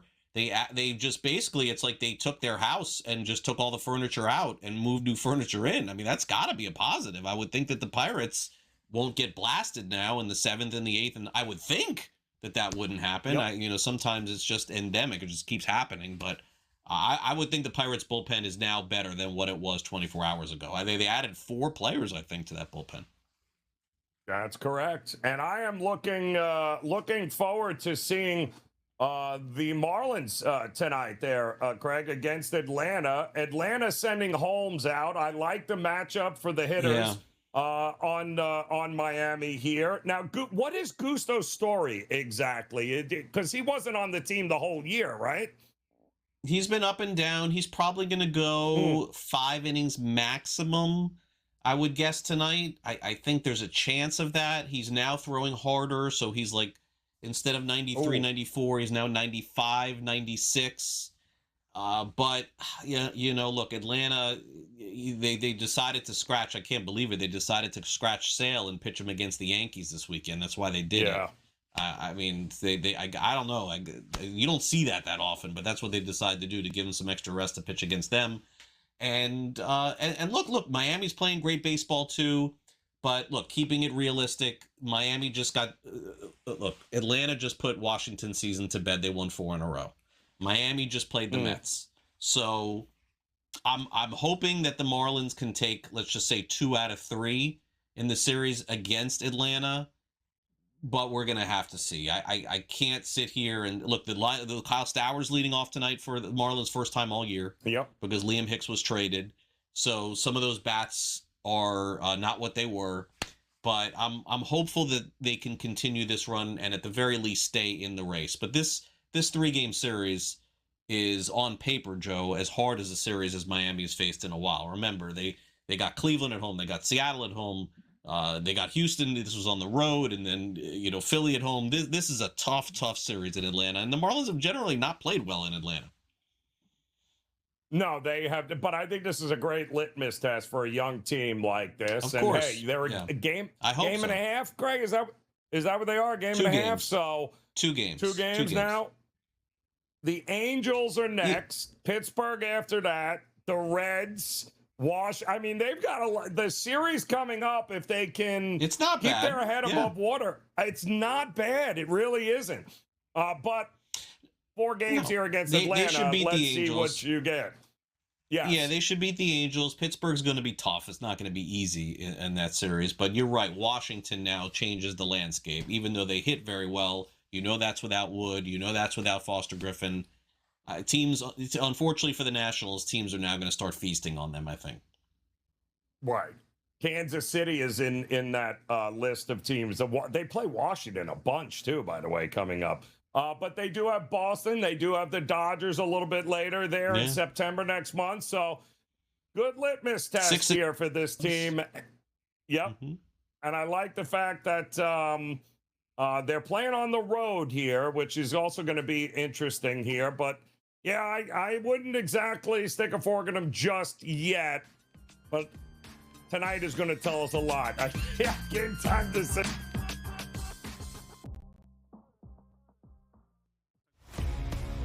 I'd be looking to sell Louis Varland at this point just because his success has been great, but I'm also worried about how many more opportunities he's going to have given the dynamic of where the Blue Jays sit in the standings. We've heard some rumors that they may be wanting to trade Jeff Hoffman, and it could open up a lot of opportunities for Louis Varland, but there's also nothing pushing the Blue Jays to continuously have out a great player when they're fighting for nothing when it's all said and done.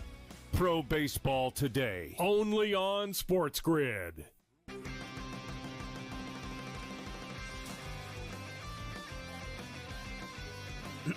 Class is in session. Today, let's talk about the teaser.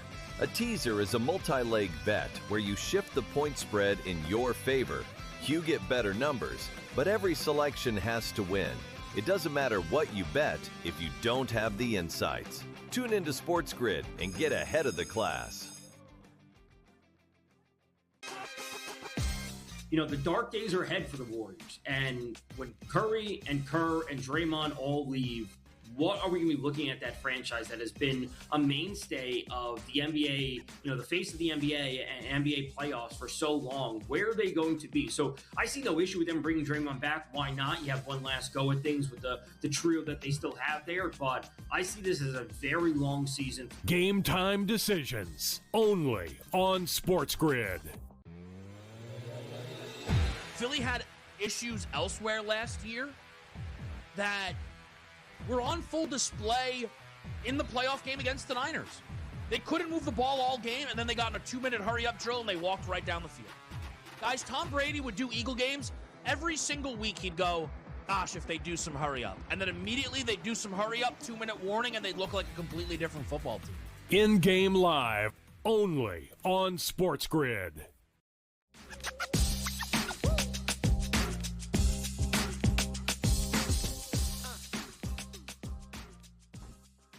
All right, welcome back in. Here we go. Game time decisions on the Sports Grid Network as we look to round out this edition together. Joe Raineri alongside Craig Mish.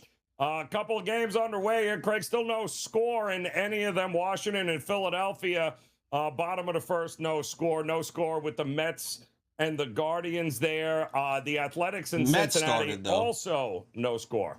Yes. So Sean Manaea of the Mets facing Stephen Kwan, first batter of the game, first pitcher of the game. Stephen Kwan gets hit by Sean Manaea. There's the Mets we know and love starting the game off today. Yes. Sean Manaea, they gave that guy a lot of money too. Sean Manaea. They are going to have, mark my words, there will be on the box score at least 2+ errors for the Mets at some point in this game. They are just one of the worst defensive teams that I have seen in a very long time here. Awful. All right, so what do we do with the Dodgers here? We didn't touch base on Skubal. Are you buying Skubal here? He's going to be amped up.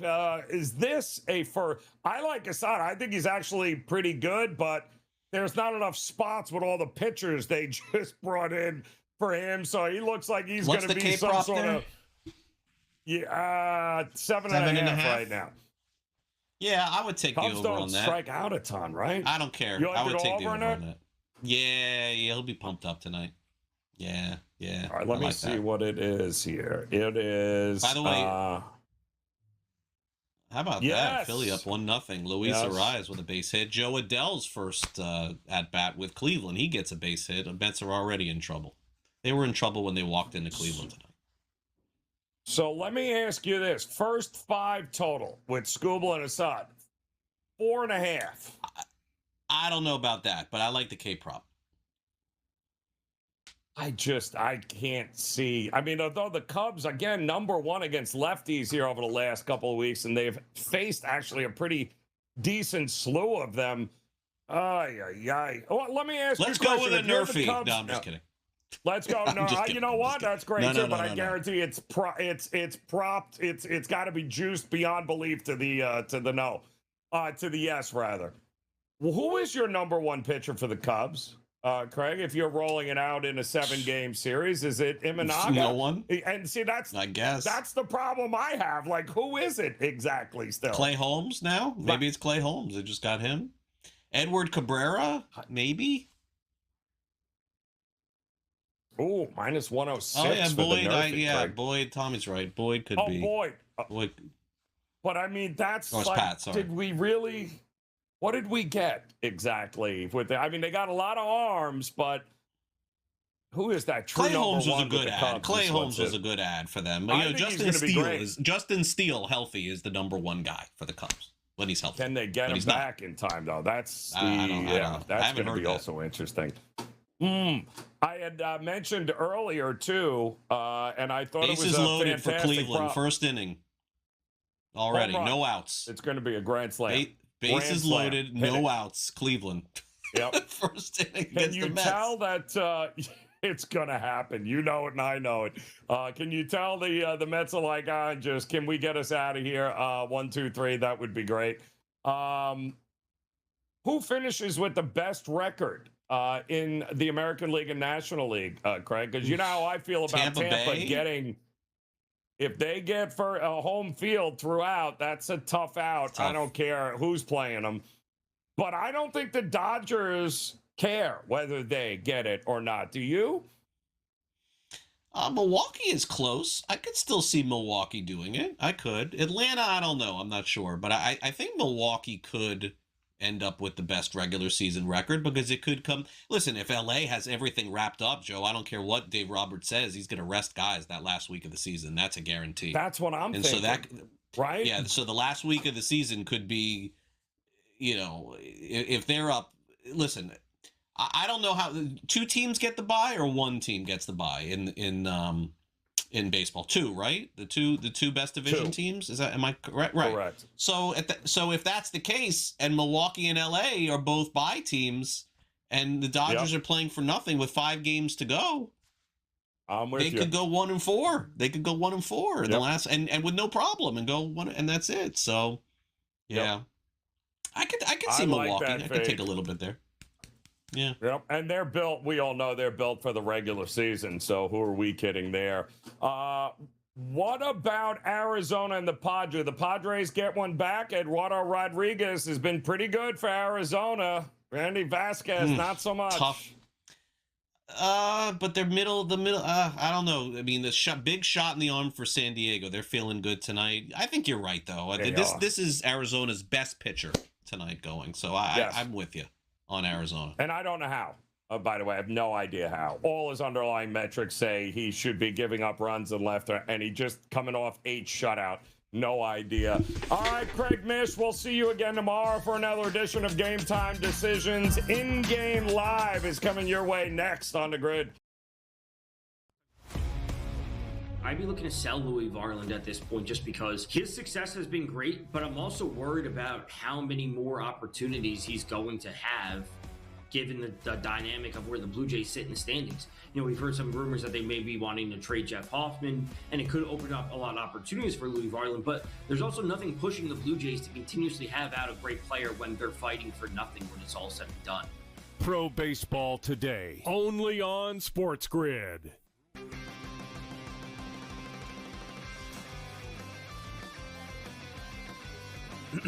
Class is in session. Today, let's talk about the teaser. A teaser is a multi-leg bet where you shift the point spread in your favor. You get better numbers, but every selection has to win. It doesn't matter what you bet if you don't have the insights. Tune into SportsGrid and get ahead of the class. The dark days are ahead for the Warriors. And when Curry and Kerr and Draymond all leave, what are we going to be looking at that franchise that has been a mainstay of the NBA, the face of the NBA and NBA playoffs for so long? Where are they going to be? So I see no issue with them bringing Draymond back. Why not? You have one last go at things with the trio that they still have there. But I see this as a very long season. Game Time Decisions, only on SportsGrid. Philly had issues elsewhere last year that were on full display in the playoff game against the Niners. They couldn't move the ball all game, and then they got in a 2-minute hurry-up drill, and they walked right down the field. Guys, Tom Brady would do Eagle games. Every single week he'd go, gosh, if they do some hurry-up. And then immediately they'd do some hurry-up, 2-minute warning, and they'd look like a completely different football team. In-Game Live, only on SportsGrid.